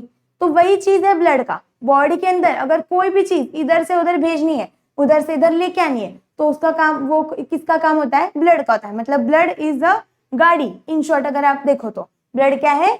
हमारे बॉडी की एक गाड़ी है। Okay, thermoregulation that is temperature control. Body का जो टेम्परेचर होता है उसे कंट्रोल करने का काम भी ब्लड का होता है। Okay, blood helps to maintain the body temperature at 37 degree Celsius by vasodilation that is widening of blood vessels. मतलब ब्लड क्या करता है? देखो, हमारा नॉर्मल बॉडी टेम्परेचर होता है 37 डिग्री सेल्सियस, तो इसी को मेंटेन करने का काम होता है ब्लड का। और वो कैसे करता है? तो जो ब्लड वेसल्स होती है उनको वाइडनिंग करके, मतलब उनको और बड़ा करके, और उस प्रोसेस को क्या बोलते हैं? वैसोडाइलेशन। यहाँ पे ये दिया हुआ है देखो कि मतलब अगर बॉडी का टेम्परेचर ज्यादा है या कम है तो उसको फिर से नॉर्मल करने के लिए। And vasoconstriction that is narrowing of blood vessels. अगर उसका टेम्परेचर, मतलब देखो जहाँ पे ये जो है वैसोकॉन्ट्रिक्शन, मतलब अगर टेम्परेचर कम है तो उसे बढ़ाने के लिए भी, दैट इज द कॉन्ट्रिक्शन, मतलब ब्लड वेसल्स को नैरो कर देता है, छोटा कर देता है। और अगर ज्यादा है तो उसे कम करता है with the help of vasodilation. Okay, फिर इसका 7th फंक्शन है that is maintain mineral balance. जो हमारे ब्लड में जो मिनरल्स वगैरह है उनको बैलेंस रखने के लिए, उनका जो अमाउंट है वो मेंटेन रखने का काम होता है ब्लड का। Blood keeps the level of minerals like sodium and potassium balance in the blood. Okay, in the body. फिर उसके बाद में इसका 8th फंक्शन है that is blood clotting. Blood clotting मतलब हमने पढ़ा कि when injury causes bleeding, platelets and fibrinogens help form a clot. क्या करते हैं? देखो, कोई कहीं पे अगर इंजुरी हो जाती है तो प्लेटलेट्स और फाइब्रोजन हमने पढ़ा, उनका फंक्शन क्या है? कि ब्लड क्लॉटिंग में मदद करना, which seals the wound and prevent the blood loss. और फिर क्या होता है कि वहां पे जो वो ब्लैक कलर की चीज फॉर्म हो जाती है और उससे क्या होता है, ब्लड लॉस कंट्रोल में आ जाता है, मतलब ब्लड लॉस बंद हो जाता है। फिर ह्यूमन ब्लड ग्रुप्स क्या क्या है अभी। ओके, यहाँ पे जो पूरा सर्कुलेटरी सिस्टम का जो फंक्शन था, उसका वर्किंग, उसका फंक्शन, हमने ये सारी चीजें पढ़ ली है। ओके, फिर अभी ब्लड ग्रुप्स, अलग अलग ब्लड ग्रुप्स जो होता है ना, हम लोग, हमें पता है ए पॉजिटिव, बी पॉजिटिव, ये अलग अलग, तो ये क्या है, human blood is classified into different groups based on the presence and absence of certain proteins called antigens and antibodies। मतलब हमारे ब्लड के अंदर कुछ अलग अलग प्रोटीन्स होते हैं या फिर कुछ एंटीबॉडीज, मतलब जो प्रोटेक्शन का काम करती है, एंटीबॉडीज जर्म्स वगैरह से प्रोटेक्शन का काम करती है। तो ये जो अलग अलग टाइप के एंटीजेंस एंड एंटीबॉडीज होते हैं, इनके प्रेजेंस के हिसाब से ब्लड के अलग अलग टाइप्स हैं। तो वो क्या टाइप्स है, देखो, there are 4 main types of blood groups. क्या है, 4 अलग अलग main type of blood groups है, that is A, B, AB and O। okay, each of these blood groups can be either RH positive। देखो, ये जो ब्लड ग्रुप्स होते हैं ना, A, B, AB and O, ये चारों क्या हो सकते हैं, आइदर पॉजिटिव हो सकते हैं, that is RH positive. RH positive मतलब क्या, when the RH factor protein is present, मतलब जब RH फैक्टर प्रोटीन उसके अंदर प्रेजेंट है तो वो क्या हो जाएगा, RH पॉजिटिव। देखो हम लोग बोलते हैं ना, मेरा ब्लड ग्रुप क्या है, AB पॉजिटिव, तो AB पॉजिटिव मतलब क्या है, AB तो है, उसके अंदर क्या है, when the RH factor protein is present, मेरे ब्लड के अंदर और एक RH फैक्टर प्रोटीन जो है वो भी प्रेजेंट है, उसकी वजह से वो बन गया AB पॉजिटिव। वही RH निगेटिव भी एक होता है, that is when the RH factor is absent, अगर वो एब्सेंट है RH फैक्टर तो वो क्या हो जाएगा, निगेटिव। तो इसकी वजह से टोटल कितने बन गए, फिर 8 टाइप ऑफ ब्लड ग्रुप्स बन गए। ए मतलब ए में क्या हो गया, ए पॉजिटिव हो गया, ए नेगेटिव हो गया, फिर उसके बाद B positive, B negative, A B positive, A B negative, O positive, O negative. समझ आया, देखो यहाँ पे ये चारों है। So there are 8 possible blood groups in human being. Okay, ये 8 पॉसिबल जो है। फिर ब्लड डोनेशन एंड ट्रांसफ्यूजन। अभी जो ब्लड डोनेशन वगैरह हम लोग करते हैं तो वो क्या है, वो क्या वो अच्छा है, क्या वो करना चाहिए, उसकी क्या जरूरत है, वो सब देखेंगे। तो देखो, sometimes due to accident, surgeries और डिसीजेस लाइक अनीमिया, थैलासेमिया और cancer, a person may lose a lot of blood. अभी बहुत बार ऐसे होता है, कुछ कुछ सर्जरीज वगैरह होती है, एक्सीडेंट्स होते हैं और कुछ डिसीजेस भी होते हैं, इनकी वजह से किसी इंसान का बहुत ज्यादा ब्लड लॉस हो सकता है। Okay, in such cases blood transfusion is done. और फिर इस केसेस में क्या करते हैं, ब्लड का ट्रांसफ्यूजन, मतलब ब्लड एक बॉडी से दूसरी बॉडी में भेजना, that is transfusion, where blood from a healthy donor is given to the patient. मतलब क्या होता है, कोई हेल्दी इंसान है जिसके पास ज्यादा अमाउंट ऑफ ब्लड है, तो वो क्या करेगा, अपना ब्लड किसी ऐसे इंसान को देगा जिसके पास ब्लड की कमी है, that is blood transfusion. This helps to restore the blood level in the body and save lives. और इसकी वजह से क्या होता है, जो ब्लड लेवल जो है बॉडी में, मतलब किसी जिसके पास ब्लड कम है तो उसको ब्लड मिल जाएगा, तो उसका ब्लड लेवल मेंटेन रहेगा और उसकी वजह से उसकी जान भी बच सकती है। Okay, blood transfusion and blood banks. तो ब्लड बैंक्स क्या होती है, देखो, blood is collected in the blood bank from a healthy donor using special sterile methods. मतलब अभी कोई इंसान है, अगर उसे ब्लड डोनेट करना है तो वो क्या करेगा कि वो ब्लड बैंक के पास जाएगा। ओके, ब्लड बैंक क्या करती है, फिर उस हेल्दी इंसान से उसका ब्लड निकालने का काम करती है और फिर उसे क्या करती है, स्टोर भी करती है। ओके, कैसे निकालती है, मतलब क्लीन मेथड से उसे निकालती है पहले और फिर उसे स्टोर करती है। It is tested, labelled and stored safely in the refrigerator for a few days until needed. और फिर वो क्या होता है, टेस्ट किया जाता है, उसके ऊपर अलग अलग टेस्टिंग करते हैं, फिर उसके बाद उसको लेबलिंग करते हैं एंड देन उसे इजीली, मतलब सेफली रेफ्रिजरेटर के अंदर स्टोर करते हैं। लेबलिंग मतलब क्या, कि कौन सा ब्लड है, ए पॉजिटिव है, बी पॉजिटिव है, वो सब उसके ऊपर लिख के वो सब चीजें करके फिर उसे स्टोर करते हैं फ्रिज में। कब तक? जब तक किसी को उसकी जरूरत नहीं है तब तक। Okay, when someone requires blood like during an accident और surgery the stored blood is given to them. फिर जब किसी को खून लगता है तो उसे वो खून दे दिया जाता है। Okay, blood donor and recipient. Blood donor कौन होता है? तो देखो, ऐसा इंसान हु गिव्स द ब्लड, ऐसा इंसान जो अपना खून दे रहा है, they are your blood donors. And blood receptor मतलब रिसिपेंट मतलब क्या? ऐसा इंसान जिसको खून की जरूरत है, जो ब्लड ले रहा है, they are the recipient. The person who receive the blood during transfusion is recipient. Universal donor and recipient. अभी यूनिवर्सल डोनर मतलब क्या? देखो, कोई ब्लड ग्रुप ऐसे होता है जो हमेशा, मतलब जिसका खून किसी भी ब्लड ग्रुप वाले को चल सकता है, तो वो होता है यूनिवर्सल डोनर। देखो यहाँ पे डेफिनेशन क्या है, a person with blood group O, जिसका भी ब्लड ग्रुप ओ है वो क्या कर सकता है? They can donate the blood to anyone, वो किसी को भी ब्लड दे सकता है। So they are called as universal donor. क्या बोलते हैं उन्हें? मतलब अगर सपोज मेरा ब्लड ग्रुप ओ है और किसी का ब्लड ग्रुप ए है, अभी ए वाले को अगर खून चाहिए तो ए वाला मेरा भी खून ले सकता है। दैट इज इसकी वजह से, मतलब ओ वाले का जो खून होता है ना, वो किसी को भी चलता है, ए रहे, बी रहे, ए बी रहे, किसी को भी चलेगा। तो they are called as your universal donors, जिनका खून हर किसी को चल सकता है।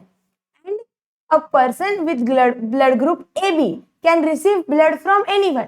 देखो, जिसका ब्लड ग्रुप ए बी है, सपोज मेरा ब्लड ग्रुप ए बी है, तो मैं ए वाले का भी खून ले सकती हूँ, बी वाले का भी खून ले सकती हूँ और ओ वाले का भी खून ले सकती हूँ। तो मैं हर किसी का खून ले सकती हूँ। इसकी वजह से मैं कौन हो गई? Universal recipient. तो a person with blood group A B can receive blood from anyone, so they are called as your universal recipients. देखो यहाँ पे ना एक चार्ट दिया है, मैं आपको पहले दिखाऊंगी। ये देखो, ए वाला जो है, अगर किसी का ब्लड ग्रुप ए है तो वो किसको डोनेट कर सकता है? इस साइड में डोनर्स है और इस साइड में रिसिपेंट्स है। तो अगर किसी का ब्लड ग्रुप ए है तो वो ए वाले को डोनेट कर सकता है और ए बी वाले को डोनेट कर सकता है। ओके, वही अगर किसी का ब्लड ग्रुप बी है तो वो क्या कर सकता है? बी वाले को डोनेट कर सकता है और ए बी वाले को भी अपना खून दे सकता है। फिर अगर किसी का ब्लड ग्रुप ए बी है, देखो अगर किसी का ब्लड ग्रुप ए बी है तो वो सिर्फ ए बी वाले को ही अपना खून दे सकता है। ओके, अगर किसी का ए बी ब्लड ग्रुप है तो वो सिर्फ और सिर्फ ए बी वाले को ही अपना खून दे सकता है। एंड अगर किसी का ब्लड ग्रुप ओ है तो देखो, वो ए को भी दे सकता है, वो बी को भी दे सकता है, ए बी को भी दे सकता है और ओ को भी दे सकता है। समझ आ गया? मतलब ए बी वाला हर किसी को दे सकता है एंड ए बी वाला हर किसी से खून ले सकता है और ओ वाला हर किसी को खून दे सकता है। फिर इंपॉर्टेंस ऑफ ब्लड डोनेशन। अभी ब्लड डोनेशन इंपॉर्टेंट क्यों है? तो देखो, blood group are hereditary, meaning they are inherited from parents through genes. देखो, जो हमारे पेरेंट्स होते हैं उनका जो ब्लड ग्रुप होता है वो हमें जेनेटिकली मिलता है। मतलब ब्लड ग्रुप ऐसी चीज है जो हमें हमारे पेरेंट्स से मिलती है। तो it is inherited from parents through genes. Okay, blood transfusion is always done after matching the blood groups of the donor and receiver. मतलब ब्लड ट्रांसफ्यूजन कब होगा? अगर मेरा ब्लड ग्रुप और मुझे जिससे खून लेना है, अगर हम दोनों का ब्लड ग्रुप मैच करे तो ही मैं उसका खून ले सकती हूँ, तभी ब्लड ट्रांसफ्यूजन पॉसिबल है। If blood group do not match it can be dangerous और even fatal for the patient. और अगर सपोज मेरा ब्लड ग्रुप है ए और मैंने ले लिया बी वाले से खून, तो वो मेरे लिए डेंजरस भी है और मेरे लिए लाइफ को थ्रेटनिंग है। मतलब मैं मर भी सकती हूँ अगर मैं गलत खून ले लूँ, तो इतना डेंजर होता है। A person who donates the blood today may need the blood in future. It's a cycle of health. मतलब अगर मैं आज किसी को ब्लड डोनेट कर रही हूँ तो ऐसे हो सकता है इन फ्यूचर कि मुझे भी किसी से ब्लड लेना पड़े। मतलब क्या है? ये एक यूनिवर्स का साइकिल है। Okay, blood donation. Blood donation without expectation is a noble and life saving. मतलब मैं किसी को अगर ब्लड दे रही हूँ तो विदाउट अगर एक्सपेक्टेशन, मतलब मैं खुशी खुशी किसी को अगर ब्लड दे रही हूँ तो it is a Nobel act, ये बहुत अच्छी एक्ट है और ये क्या है, लाइफ सेविंग भी है, मतलब मेरे ब्लड से किसी की जान भी बच सकती है, समझ आ रहा है, इतना अच्छी चीज है वो। The best donation is blood donation. देखो, 1 blood donation could save thousands of life, 3 मतलब बहुत सारी लाइफ को बचा सकता है। Blood is required in many situation, ये जो ब्लड है ये बहुत सारी सिचुएशंस में लग सकता है, जैसे कि एक्सीडेंट्स, किसी का एक्सीडेंट हो गया उसमें उसको ब्लड की जरूरत हो सकती है, अगर बहुत ब्लड लॉस हो जाए तो। सीवियर ब्लीडिंग, बहुत ज्यादा ब्लीडिंग के बाद भी। चाइल्ड बर्थ, जब बच्चा होता है तब भी मदर का जो खून होता है वो बहुत ज्यादा अमाउंट में लॉस होता है, तो उसके टाइम भी during the child birth also कभी कभी जरूरत हो सकती है कि ब्लड डोनेशन की, उसे ब्लड की जरूरत पड़ सकती है। फिर सर्जिकल ऑपरेशंस में भी हो सकता है, बड़े बड़े ऑपरेशंस जो होते हैं। Blood donated by healthy person can save the life of save another person's life. एक ब्लड डोनेशन किसी दूसरे इंसान की लाइफ बचा सकता है। That's why blood donation is called as best donation, it is called as the best donation. फिर haematology, haematology क्या है, it is the branch of medical science that studies blood, blood forming organs and blood diseases. ऐसी branch that is related to blood, मतलब blood का formation कैसे होता है, blood के डिसीजेस क्या है, उन सब के बारे में अगर आपको स्टडी करना है तो वो क्या होता है, that study is called as your hematology. It focuses on understanding how blood cells are formed and how they function and what happens when diseases affect them.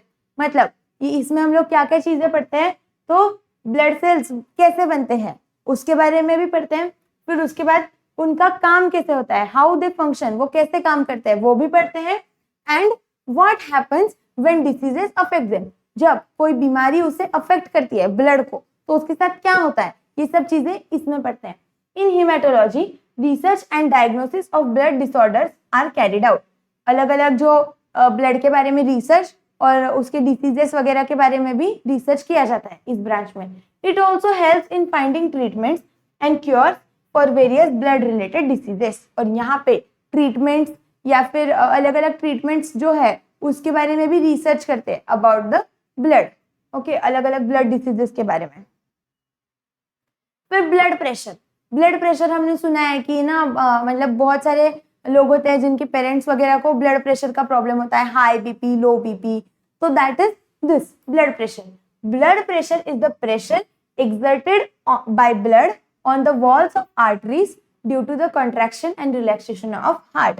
देखो ब्लड प्रेशर कैसे होता है, जब आर्टरीज जो होती है, हमने पढ़ा कि आर्टरीज क्या करती है, ऑक्सीजनेटेड ब्लड कैरी करती है। अभी हमने ये भी पढ़ा था कि आर्टरीज की जो वॉल्स होती है वो थिक क्यों होती है, क्योंकि उसके ऊपर हाई अमाउंट ऑफ प्रेशर होता है। तो वो जो प्रेशर होता है, देखो blood pressure is the pressure exerted by blood, ऐसा प्रेशर जो किसकी वजह से होता है, बाय द ब्लड, और किस पे होता है, on the arteries, on the walls of arteries due to the contraction and relaxation of heart. Okay, it is necessary to maintain the proper blood flow throughout the body, और blood flow जो है वो proper maintain होना चाहिए through out the body.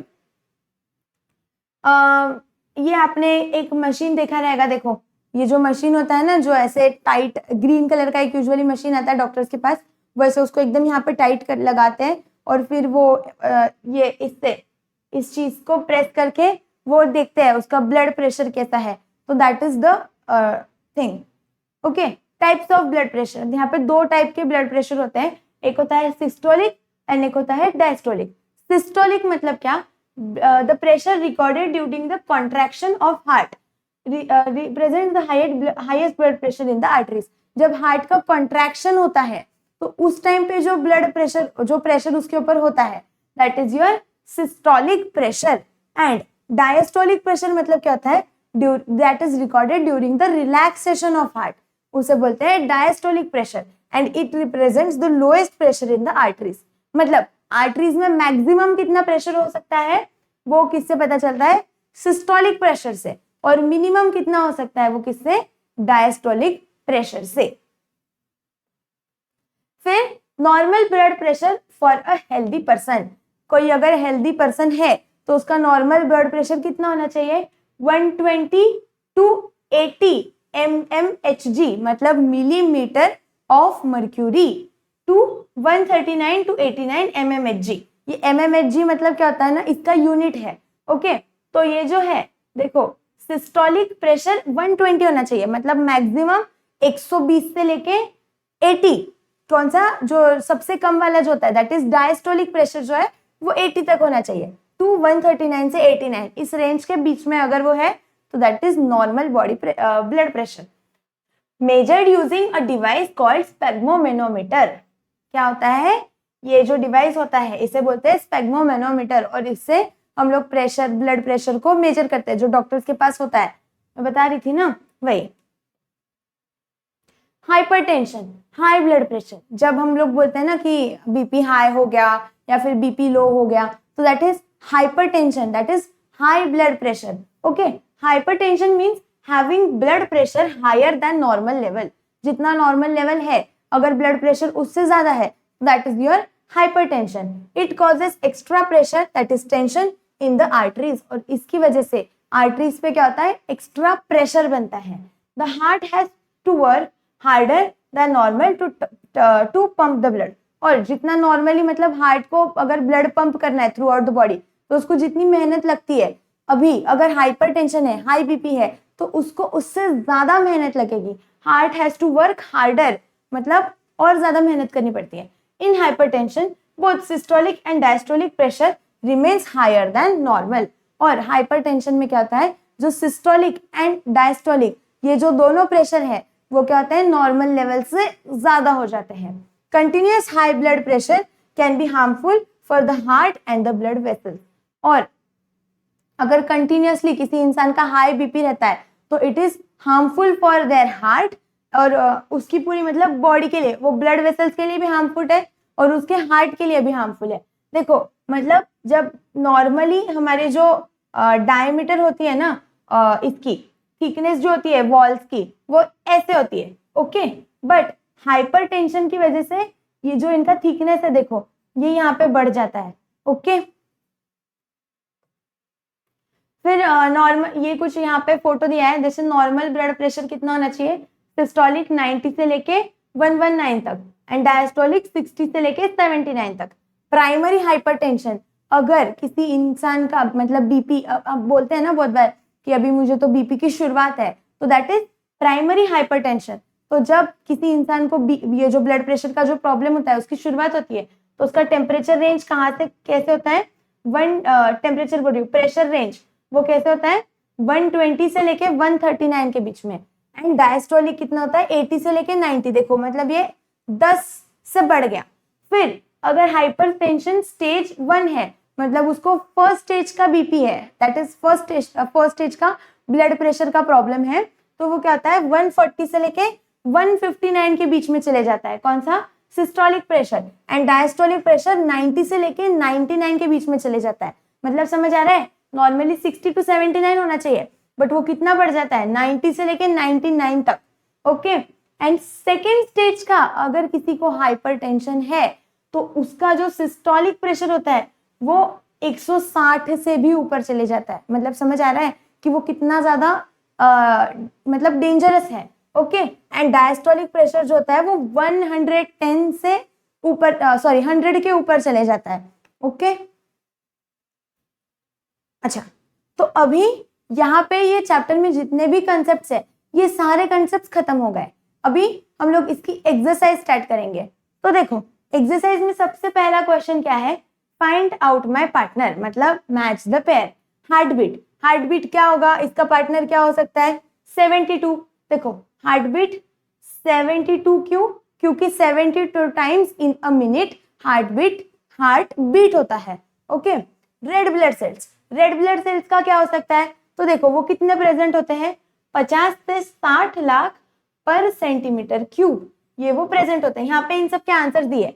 White blood sales कितने होते हैं 5000 से लेके 6000 पर मिलीमीटर क्यूब, तो ये उसका आंसर है। फिर ब्लड डोनेशन क्या है, अच्छा हाँ, आप कितने अमाउंट का ब्लड डोनेट करते हो, अगर आप एक टाइम पे ब्लड डोनेशन करते हो तो उसमें आप 350 ml ऑफ ब्लड डोनेट करते हो, तो ब्लड डोनेशन का आंसर क्या होगा 350 ml। फिर उसके बाद normal body temperature, normal body temperature कितना है हमने पढ़ा 37 degree Celsius, right.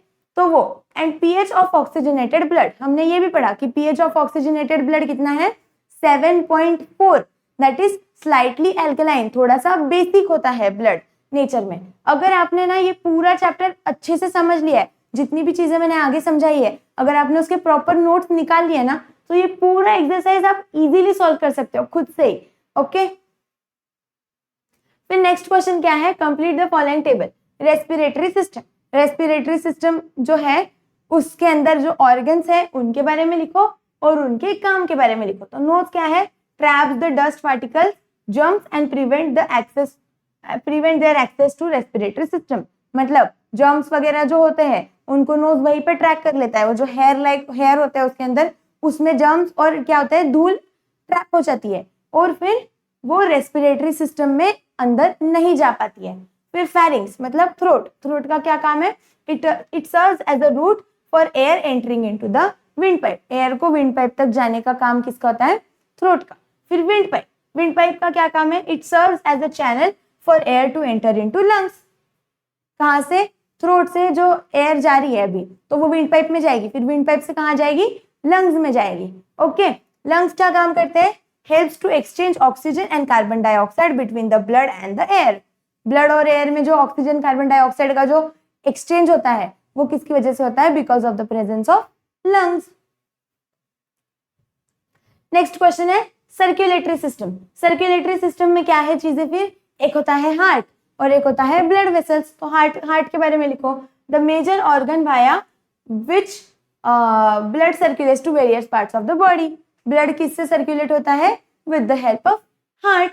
Blood vessels का क्या काम होता है, a close network of vessels that aid the blood circulation. मतलब ऐसी वेसल्स, ऐसा क्लोज नेटवर्क होता है ये जिसकी वजह से क्या होता है, blood circulation through out the body में होता है। मतलब ऑक्सीजनेटेड ब्लड सेल्स को जाता है और सेल्स से डीऑक्सीजनेटेड ब्लड आता है। ये सब किसकी वजह से होता है, with the help of blood vessels. आप इसमें ये भी लिख सकते हो आर्टरीज क्या होते हैं, वेन्स क्या होते हैं, कैपिलरीज क्या होते हैं, इनके बारे में। आर्टरीज क्या करते हैं, कैरी ऑक्सीजनेटेड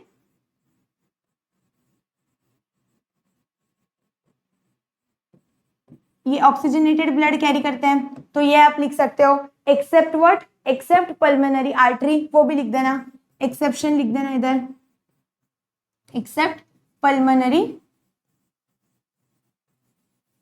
आर्टरी, ओके। ये भी आप लिख सकते हो। फिर आप वेन्स के बारे में भी लिख सकते हो, वेन्स क्या करते हैं, डीऑक्सीजनेटेड ब्लड को कैरी करते हैं, तो वो सब भी लिख देना यहाँ पे। अभी आपको आप ये सब चीजों का स्क्रीनशॉट्स लेते जाओ, ओके। अभी ये जो मैं बोल रही हूँ ये कब समझ आएगा, जब चैप्टर को अच्छी से समझा है तभी, ओके। नेक्स्ट क्वेश्चन क्या है, draw neat and label diagram of the respiratory system. Respiratory system का डायग्राम बनाओ। तो इसमें आप क्या क्या बनाओगे, नोज सबसे पहले तो दैट इज नेजल कैविटी, फिर गला दैट इज फेरिंग्स, उसके बाद लैरिंग्स मतलब ये जो होता है ना, ये थ्रो, ये जहाँ पे जो वॉइस बॉक्स होता है वो, फिर उसके बाद ट्रकिया, ट्रकिया मतलब विंड पाइप, फिर लंग्स बनाओ, लंग्स के अंदर अल्वियोलाई बनाओ, ये सब आप बना सकते हो। ये नीचे डायफ्राम है, ये भी बना देना। Internal structure of heart, very important question, इसका डायग्राम बहुत इंपॉर्टेंट है, ओके। ये अभी नहीं आएगा तो 10th में तो पक्का आएगा, इसके लिए ये बहुत इंपॉर्टेंट चीज है। देखो हार्ट जो है उसको वर्टिकली दो इसमें डिवाइड है, दो चेम्बर्स में डिवाइड है, एक राइट एंड एक लेफ्ट। फिर ये जो राइट और लेफ्ट है ये भी क्या है, दो पार्ट्स में डिवाइड है, एक अपर पार्ट एंड एक है लोअर पार्ट। अपर वाले पार्ट को क्या बोलते हैं, एट्रियम, नीचे वाले पार्ट को क्या बोलते हैं, वेंट्रिकल। वो सब चीजें आपको लिखनी है, देखो, ओके। फिर कौन सी पल्मोनरी आर्टरी है, ये पल्मोनरी आर्टरी है। फिर उसके बाद पल्मोनरी वेन लिखना है। ये अलग अलग चीजें आप लोगों को लिखते जाना है इसके अंदर। तो इसका एक स्क्रीनशॉट ले लो, ये टेक्स्ट बुक में भी दिया हुआ है। नेक्स्ट क्वेश्चन है एक्सप्लेन विथ द रीजन, मतलब गिव रीजन। क्या क्वेश्चन है, human blood is red coloured. अभी ह्यूमन जो ब्लड होता है वो रेड कलर क्यों होता है, क्योंकि उसके अंदर क्या होता है, हीमोग्लोबिन प्रेजेंट है, ओके। हीमोग्लोबिन क्या है, एक आयरन रिच कंपाउंड है, तो वही लिखना है यहाँ पे। The red colour of blood is due to haemoglobin which is red coloured conjugate protein with iron that is present in the red blood cells. Okay, इसके अंदर क्या होता है, प्रोटीन्स होते हैं और हाई अमाउंट में आयरन होता है, therefore it looks red. Next question है upward and downward movement of diaphragm occurs consecutively, मतलब पहले अपवर्ड मूवमेंट होगा फिर डाउनवर्ड मूवमेंट होगा, एक के बाद एक होगा। ये क्यों होता है? The diaphragm is muscular partition which is present between the thoracic cavity and abdominal cavity. मैंने बताया डायफ्राम क्या होता है, यहाँ पे प्रेजेंट होता है, मतलब ये ऊपर जाते जो थोरेसिक कैविटी है और जो नीचे जो क्या है एब्डोमिनल कैविटी, उस दोनों को क्या करता है, सेपरेट करने का काम करता है। So during the process of breathing, the upward and downward movement of diaphragm occurs simultaneously.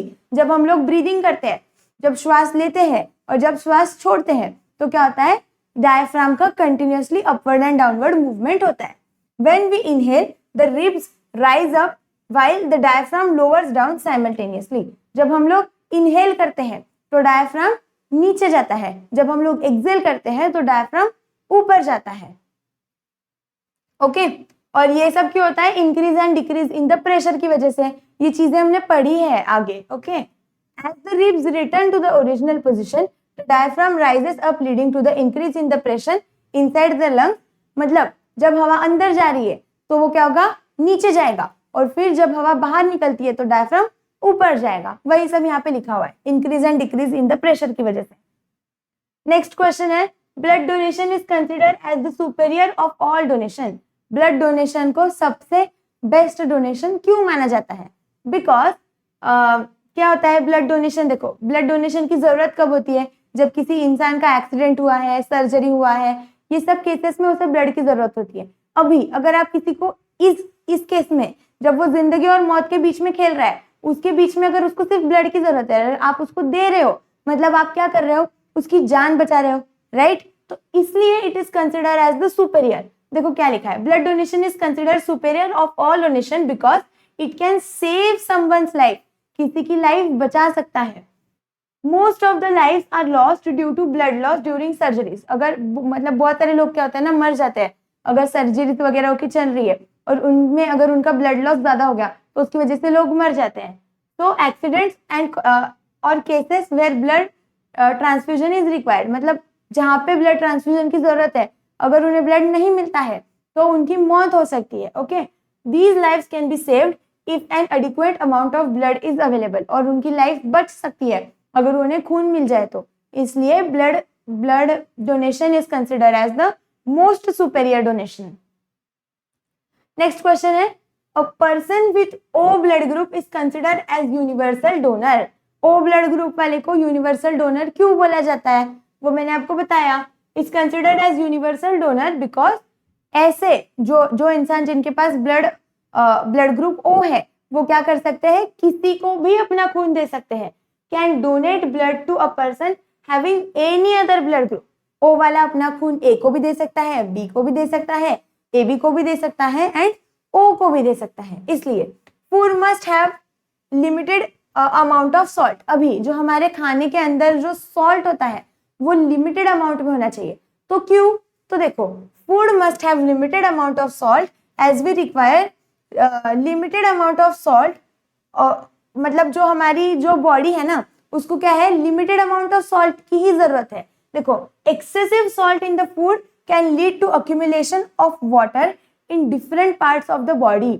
अगर हमारे खाने में सॉल्ट का कंटेंट अगर ज्यादा है तो उसकी वजह से क्या हो सकता है कि हमारे बॉडी में अक्यूमुलेशन ऑफ द वाटर, मतलब पानी जमा हो सकता है। कैसे पार्ट्स में, जैसे कि आर्म्स, लेग्स वगैरह, इन सब में। एंड लीड टू इडेमा, और इसकी वजह से इडेमा करके एक बीमारी भी हो सकती है। Too much salt can increase in the blood pressure as well. और देखो हाई बीपी वगैरह जो होता है ना, तो जिन लोगों को हाई ब्लड प्रेशर का प्रॉब्लम होता है उन्होंने तो बिल्कुल भी ज्यादा नमक नहीं खाना चाहिए, क्योंकि क्या होता है अगर जितना ज्यादा हम नमक खाते हैं तो ब्लड पे प्रेशर बनता है और फिर हाई बीपी की बीमारी हो सकती है, हाई ब्लड प्रेशर की। इसलिए ओके, अब स्क्रीनशॉट्स लेते जाओ। नेक्स्ट क्वेश्चन है answer the following question in your own words. अभी बताओ क्या है, explain the functional correlation of circulatory with respiratory digestive and excretory system. Circulatory system का इन सब सिस्टम से क्या रिलेशन है? तो देखो, the functional correlation between circulatory system and the respiratory, digestive and excretory system is, we already know that during respiration, अभी हमने इस चैप्टर में तो क्या क्या पढ़ा कि रेस्पिरेशन जब होता है तो क्या होता है, ब्लड से क्या होता है, ब्लड से ऑक्सीजन सेल्स के पास जाएगा और सेल्स से कार्बन डाइऑक्साइड मतलब निकलेगा, राइट? ये सब हमने पढ़ा है। तो ये देखो क्या लिखा है, we know that during respiration the exchange of gases occur in the lungs. जब रेस्पिरेशन होता है तो गैसेस का क्या होता है, एक्सचेंज होता है, कहाँ पे, लंग्स में, right? The respiratory system causes the diffusion of oxygen into the blood.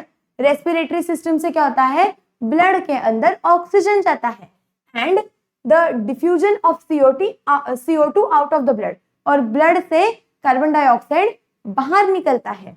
The oxygen is then transported to the body cells via the circulatory system. और ये जो ऑक्सीजन जो जा रहा है with the help of respiratory system, ये हर एक बॉडी सेल को किसकी मदद से जाता है, आर्टरीज की तरफ, आर्टरीज, वो कैपिलरीज, ये सब चीजें हमने पढ़ी। तो ये क्या है, ब्लड सर्कुलेटरी सिस्टम का पार्ट है। इसके लिए respiratory system and circulatory system एक दूसरे से कोरिलेटेड है, ये एक दूसरे के साथ काम करती है। डाइजेस्टिव सिस्टम से कैसे रिलेशन हो सकता है ब्लड सर्कुलेटरी सिस्टम का? तो देखो, ब्लड क्या करता है, न्यूट्रिएंट्स वगैरह भी ट्रांसपोर्ट करता है हर एक सेल को। अभी न्यूट्रिएंट्स कहाँ बनते हैं, तो वो बनते हैं डाइजेस्टिव सिस्टम में, राइट? डाइजेस्टिव सिस्टम से न्यूट्रिएंट्स वगैरह बनते हैं, फिर वो ब्लड सेल्स को जाते हैं। तो इसलिए ब्लड जो हमारा डाइजेस्टिव सिस्टम है वो और सर्कुलेटरी सिस्टम, ये दोनों भी क्या है, एक साथ काम करते हैं। अभी देखो क्या लिखा है, the digestive system produces nutrients by breaking complex molecules into the simple ones. Digestive system क्या करती है, न्यूट्रिएंट्स बनाती है, right? The circulatory system then transport this nutrients to different cells and tissues. और जो सर्कुलेटरी सिस्टम है वो क्या करती है, ये जो बनाए हुए न्यूट्रिएंट्स और वो सब होते हैं, इनको अलग अलग बॉडी सेल्स पे ट्रांसपोर्ट करती है। The excretory system is responsible. अभी एक्सक्रीटरी सिस्टम देखो, इसका कैसे रिलेशन है, तो जो ब्लड में अलग अलग वेस्ट प्रोडक्ट्स होते हैं, जैसे जो कार्बन डाइऑक्साइड हो गया वो भी निकलता है, उसके अलावा कुछ टॉक्सिक सब्सटेंसेस हो सकते हैं जो किडनी के पास जाते हैं, जो वेस्ट मटेरियल होता है, दैट इज वाटर वगैरह भी होता है, तो वो क्या होता है, किडनी के पास जाता है। तो किडनी क्या है, एक्सक्रीटरी सिस्टम का पार्ट है। और यहाँ पे देखो क्या लिखा है फिर इसकी वजह से, the excretory system is responsible for eliminating waste product from the blood, right? Blood से वेस्ट प्रोडक्ट निकालने का काम किसका होता है, एक्सक्रीटरी सिस्टम का। The blood transport these waste products through the excretory system. और जो ब्लड है वो क्या करता है, एक्सक्रीटरी सिस्टम को ये अलग अलग चीजें प्रोवाइड करता है। जैसे कि किडनी को वो वाटर जो होता है, एक्स्ट्रा वाटर जो होता है, वो किडनी के पास लेके जाता है, तो फिर किडनी से वो एक्सक्रीटरी सिस्टम से हमारे बॉडी से निकलता है। ओके, नेक्स्ट क्वेश्चन है, explain the structure and function of human blood. Blood के बारे में बताओ। तो देखो, ब्लड अभी उसका स्ट्रक्चर कैसा है, मतलब ब्लड के अंदर क्या क्या चीजें हैं वो भी बताना है, और उन चीजों का काम क्या है वो भी बताना है। ये सब चीजें हमने एकदम डिटेल में पढ़ी है। उसके अंदर क्या होता है, प्लाज्मा होता है, फिर red blood sales, white blood sales, platelets, ये सब वही लिखना है यहाँ पे। तो blood is a fluid connective tissue that flows in blood vessels. It is composed of plasma and blood cells. देखो इसके अंदर क्या होता है, एक होता है प्लाज्मा और एक होता है ब्लड सेल्स। प्लाज्मा कितना होता है, 55% ब्लड में क्या होता है, प्लाज्मा होता है। Plasma is a yellowish fluid made up of water. उसके ऐसे बनता है 90% उसके अंदर क्या होता है, पानी होता है, and some dissolved nutrients, proteins, hormones and waste product. उसके अलावा उसके अंदर ये सब चीजें भी होती हैं। And blood also consist of 3 types of cells. इसके अंदर क्या है, 3 अलग अलग टाइप्स ऑफ सेल्स भी है। कौन से, red blood sales, white blood sales and platelets. तो इन सब के काम यहाँ पे लिखे हैं। रेड ब्लड सेल्स क्या होते हैं, रेड कलर की एक सेल होते हैं जिनके अंदर न्यूक्लियस नहीं होता है, और वो क्या करते हैं, हीमोग्लोबिन को कैरी करते हैं। वही व्हाइट ब्लड सेल्स क्या है, व्हाइट ब्लड सेल्स उनके पास प्रॉपर शेप नहीं होता है और उनके अंदर एक न्यूक्लियस होता है और वो कलरलेस होते हैं, और वो क्या करते हैं, उनका काम क्या है, to protect against the germs and जो जर्म्स और क्या है, डिसीजेस से प्रोटेक्ट करने का काम करते हैं। और प्लेटलेट्स क्या करते हैं, ब्लड क्लॉटिंग का काम करते हैं। जहाँ पे इंजुरी हुई है, अगर कहीं से खून निकल रहा है तो वहां पे प्लेटलेट्स ब्लड क्लॉटिंग का काम करते हैं, उसकी वजह से ब्लड का जो और जो निकल मतलब ब्लड का जो फ्लो है वो स्टॉप हो जाता है। देखो वही सब चीजें यहाँ पे लिखी हुई है। when we get injured, bleeding stops after some time. This happens because of the activity of platelets which help in clotting of blood. Okay. Function of blood, अभी ब्लड का क्या फंक्शन है, उसका क्या काम है, तो it transport nutrients and oxygen. क्या करता है, न्यूट्रिएंट्स एंड ऑक्सीजन सेल्स को देता है और सेल से carbon dioxide and waste products लेके आता है। ओके फिर chemical messenger like hormones are transported by blood, hormones भी ब्लड ट्रांसपोर्ट करता है। उसके अलावा ब्लड क्या करता है, एंजाइम्स को भी ट्रांसपोर्ट करता है, जहां पे एंजाइम्स बनती है वहां से तो उन्हें जहां पे उसकी जरूरत है वहां पे लेके जाने का काम भी ब्लड का होता है। Helps to maintain constant body temperature, protects against diseases carrying germs और वो सब। ये इसके पूरे 8 पॉइंट्स हमने अच्छे से पढ़े हैं पीछे। अगर आपको और लिखने हैं इसके आंसर में तो आप वहां से रेफर करके भी लिख सकते हो। ओके नेक्स्ट क्वेश्चन है, explain the importance and need of blood donation. Blood donation क्यों इंपॉर्टेंट है और उसकी क्या जरूरत है, तो वही लिखना है ब्लड डोनेशन के बारे में। ब्लड डोनेशन क्या है, it is the biggest donation. उसकी क्यों जरूरत होती है, क्योंकि बहुत बार क्या होता है कि लोग मतलब यहाँ पे, अच्छा यहाँ पे लिखा हुआ होगा। ओके देखो मतलब बड़ी बड़ी सर्जरीज होती है लोगों की, या फिर एक्सीडेंट हो जाते हैं, चाइल्ड बर्थ, ये सब केसेस में क्या होता है ब्लड की जरूरत होती है, इसलिए ब्लड डोनेशन करना चाहिए। और वही लिखा है उसके यहाँ पे, देखो क्या लिखा है, blood donation is one of the biggest donation of an individual towards their society. मतलब अगर हमें हमारे सराउंडिंग को, अगर किसी चीज नेचर को किसी से थैंक करना है तो हम लोग क्या कर सकते हैं, with the help of blood donation. Blood loss can occur under circumstances of accidents, during surgeries और in case of diseases which required blood transfusion. किसी लोगों का अगर ब्लड लॉस होता है तो उस केस में N adequate amount of available blood can save life. अगर उसे जितना उसे खून चाहिए है उतना मिल जाए तो उससे क्या हो सकता है, उसकी लाइफ बच सकती है। इट डज नॉट हार्म और affect the body of the donor. देखो ब्लड डोनेशन जो होता है ना, वो जो अभी सपोज मैं किसी को ब्लड डोनेट कर रही हूँ तो ऐसा मैं सोचूंगी यार मेरे बॉडी से तो खून चले जाएगा 350 ml, हमने देखा ना, तो 350 ml तक का खून चले जाएगा तो वो मेरे लिए हार्मफुल है क्या, तो नहीं। Blood donation is never harmful. अगर आपने 350 ml ब्लड डोनेट किया तो वो विद इन 24 आवर्स वापस आपके बॉडी में बन जाएगा।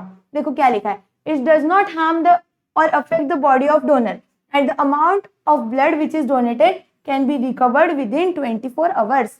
24 घंटे के अंदर हम फिर से उतना खून बना सकते हैं।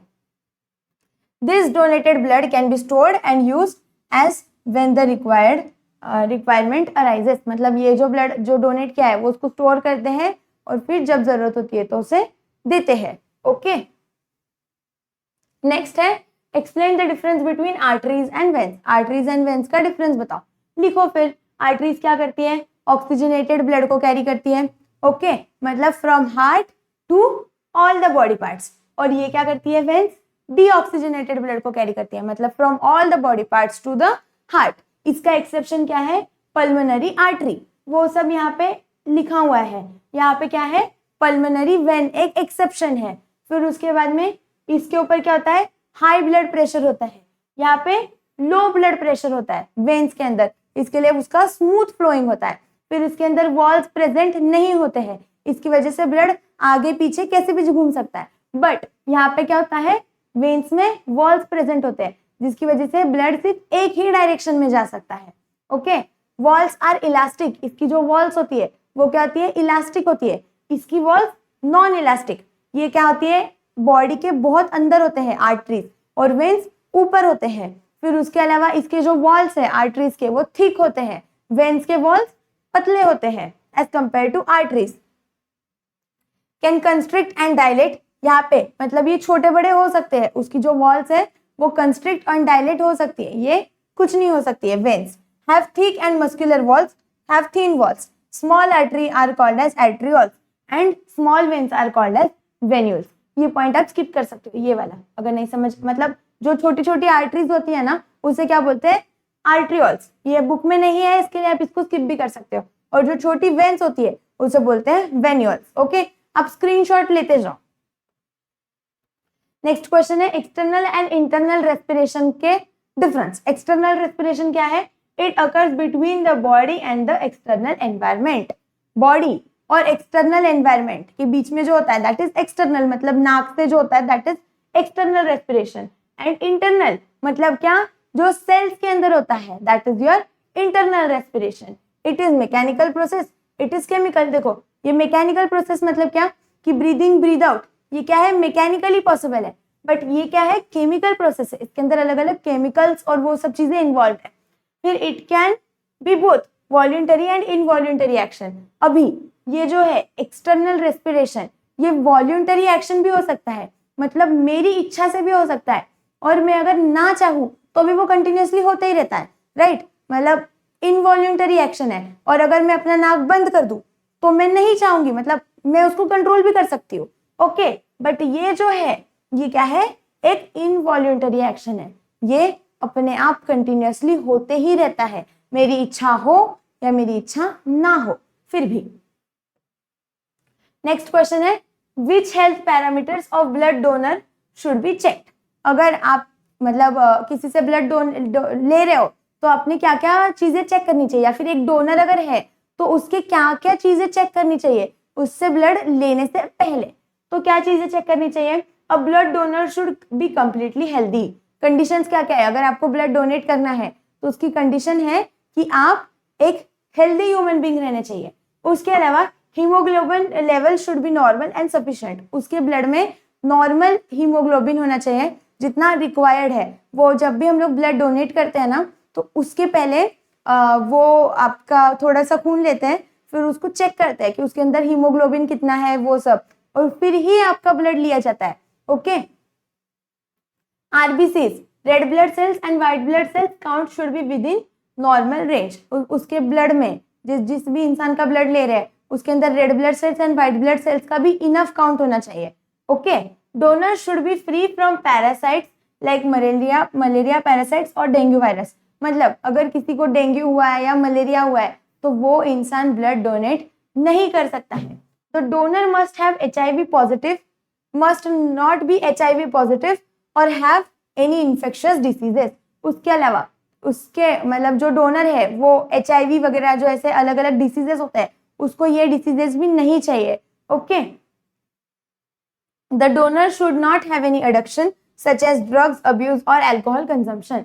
और जो डोनर है वो मतलब ड्रग्स वगैरह वो जैसे अल्कोहल या फिर स्मोकिंग वगैरह ये चीजें उसने नहीं करनी चाहिए। उसके अलावा एक एज का भी एक फैक्टर होता है कि जो डोनर होता है उसकी एज 18 से लेके तो आई थिंक 60 या 65 तक उसकी रेंज एज होती है।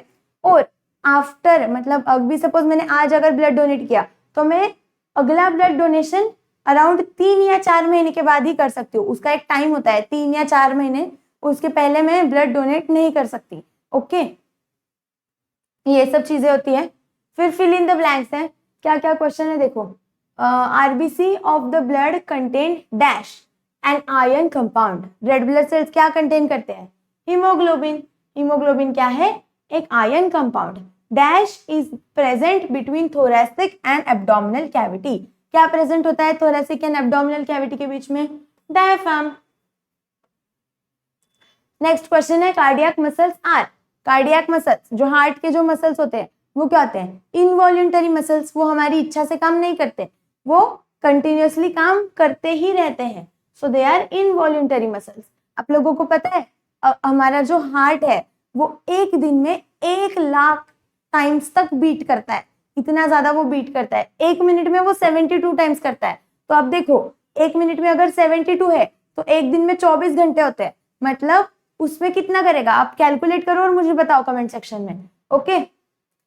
और the pH of oxygenated blood is, oxygenated blood का पीएच क्या होता है? 7.4।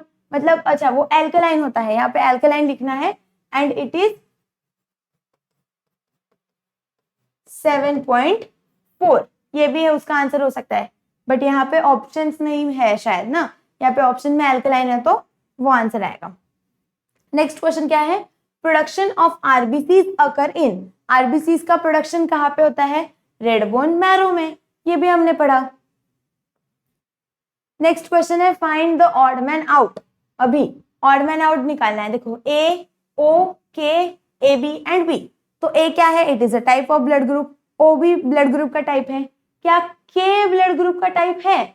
नहीं, इसलिए this is the odd one. देखो ए बी भी ब्लड ग्रुप है and B is also blood group, तो के इज योर आंसर। फिर blood plasma, platelets, blood transfusion, blood corpuscles, ये सब में ऑड मैन आउट क्या है? तो देखो ब्लड प्लाज्मा मतलब कंस्टिट्यूएंट्स ऑफ ब्लड क्या है? ये ब्लड में होता है, ब्लड प्लाज्मा भी होता है ब्लड में, प्लेटलेट्स भी ब्लड में होते हैं। ब्लड ट्रांसफ्यूजन देखो ये कुछ तो अलग है। एंड ब्लड कॉर्पस्कल्स ये क्या है? They are the constituents of blood. Blood transfusion इसका ऑड मैन आउट है। ओके, कंपोनेंट्स ऑफ ब्लड है बाकी के। नेक्स्ट क्वेश्चन है ट्रकिया, एल्वियोलाई, डायफ्राम, कैपिलरीज। तो इनमें ऑड मैन आउट क्या है? तो देखो इसका आंसर है कैपिलरीज। कैपिलरीज क्यों? क्योंकि जो ट्रकिया, एल्वियोलाई एंड डायफ्राम है ये सब क्या है? रेस्पिरेटरी सिस्टम के ऑर्गन्स है। ओके, और कैपिलरीज क्या है? सर्कुलेटरी सिस्टम का। फिर उसके बाद नेक्स्ट क्वेश्चन क्या है? D, neutrophils, globulin, albumin and prothrombin. तो इन सब में ये क्या है? Odd man out. तो इसका आंसर है न्यूट्रोफिल्स। और नेक्स्ट क्वेश्चन क्या है? Read the following paragraph and identify the disease. अभी यहाँ पे कुछ दिया है और आपको चेक करना है कि उससे क्या डिसीज है। तो देखो, today her child became 1.5 year old, मतलब आज उसकी बेटी 1.5 साल की हुई। However, the child does not seem to be healthy and happy. लेकिन वो हेल्दी भी नहीं है और हैप्पी भी नहीं है। It was continuously crying and gradually becoming weak. वो कंटिन्यूसली रो रही थी और दिन ब दिन वीक होते जा रही थी। It has shortened of breath. Its nails have become blue.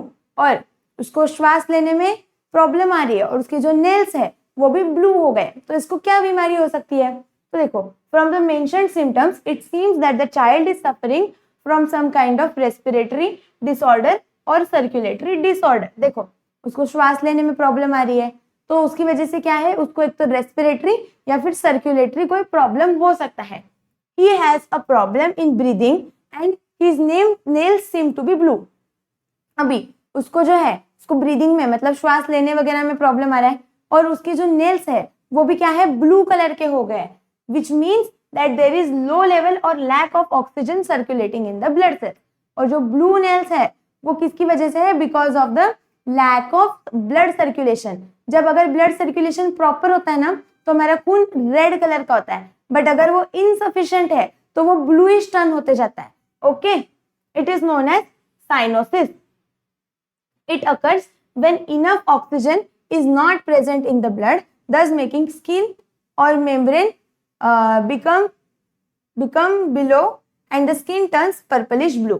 देखो इसकी वजह से क्या होता है? अगर ब्लड में अगर ऑक्सीजन की कमी है तो उसकी वजह से जो स्किन है वो क्या होती है? पर्पल ब्लूइश कलर की टर्न होने लगती है। ओके, इन लास्ट वाला क्वेश्चन आई थिंक है। क्या क्वेश्चन है? Your neighbourhood uncle has been diagnosis with hypertension, how should he do not keep his what should he do to keep his blood pressure within normal range. अगर आपके बाजू में कोई uncle है और उनको हाई बीपी का problem है तो उन्होंने क्या करना चाहिए? तो उन्होंने क्या क्या करना चाहिए? He should lose the extra weight. सबसे पहले तो वजन कम करो। उसके अलावा एक्सरसाइज और do yoga regularly. Regular exercise and yoga जरूरी है फॉर हेल्दी बॉडी।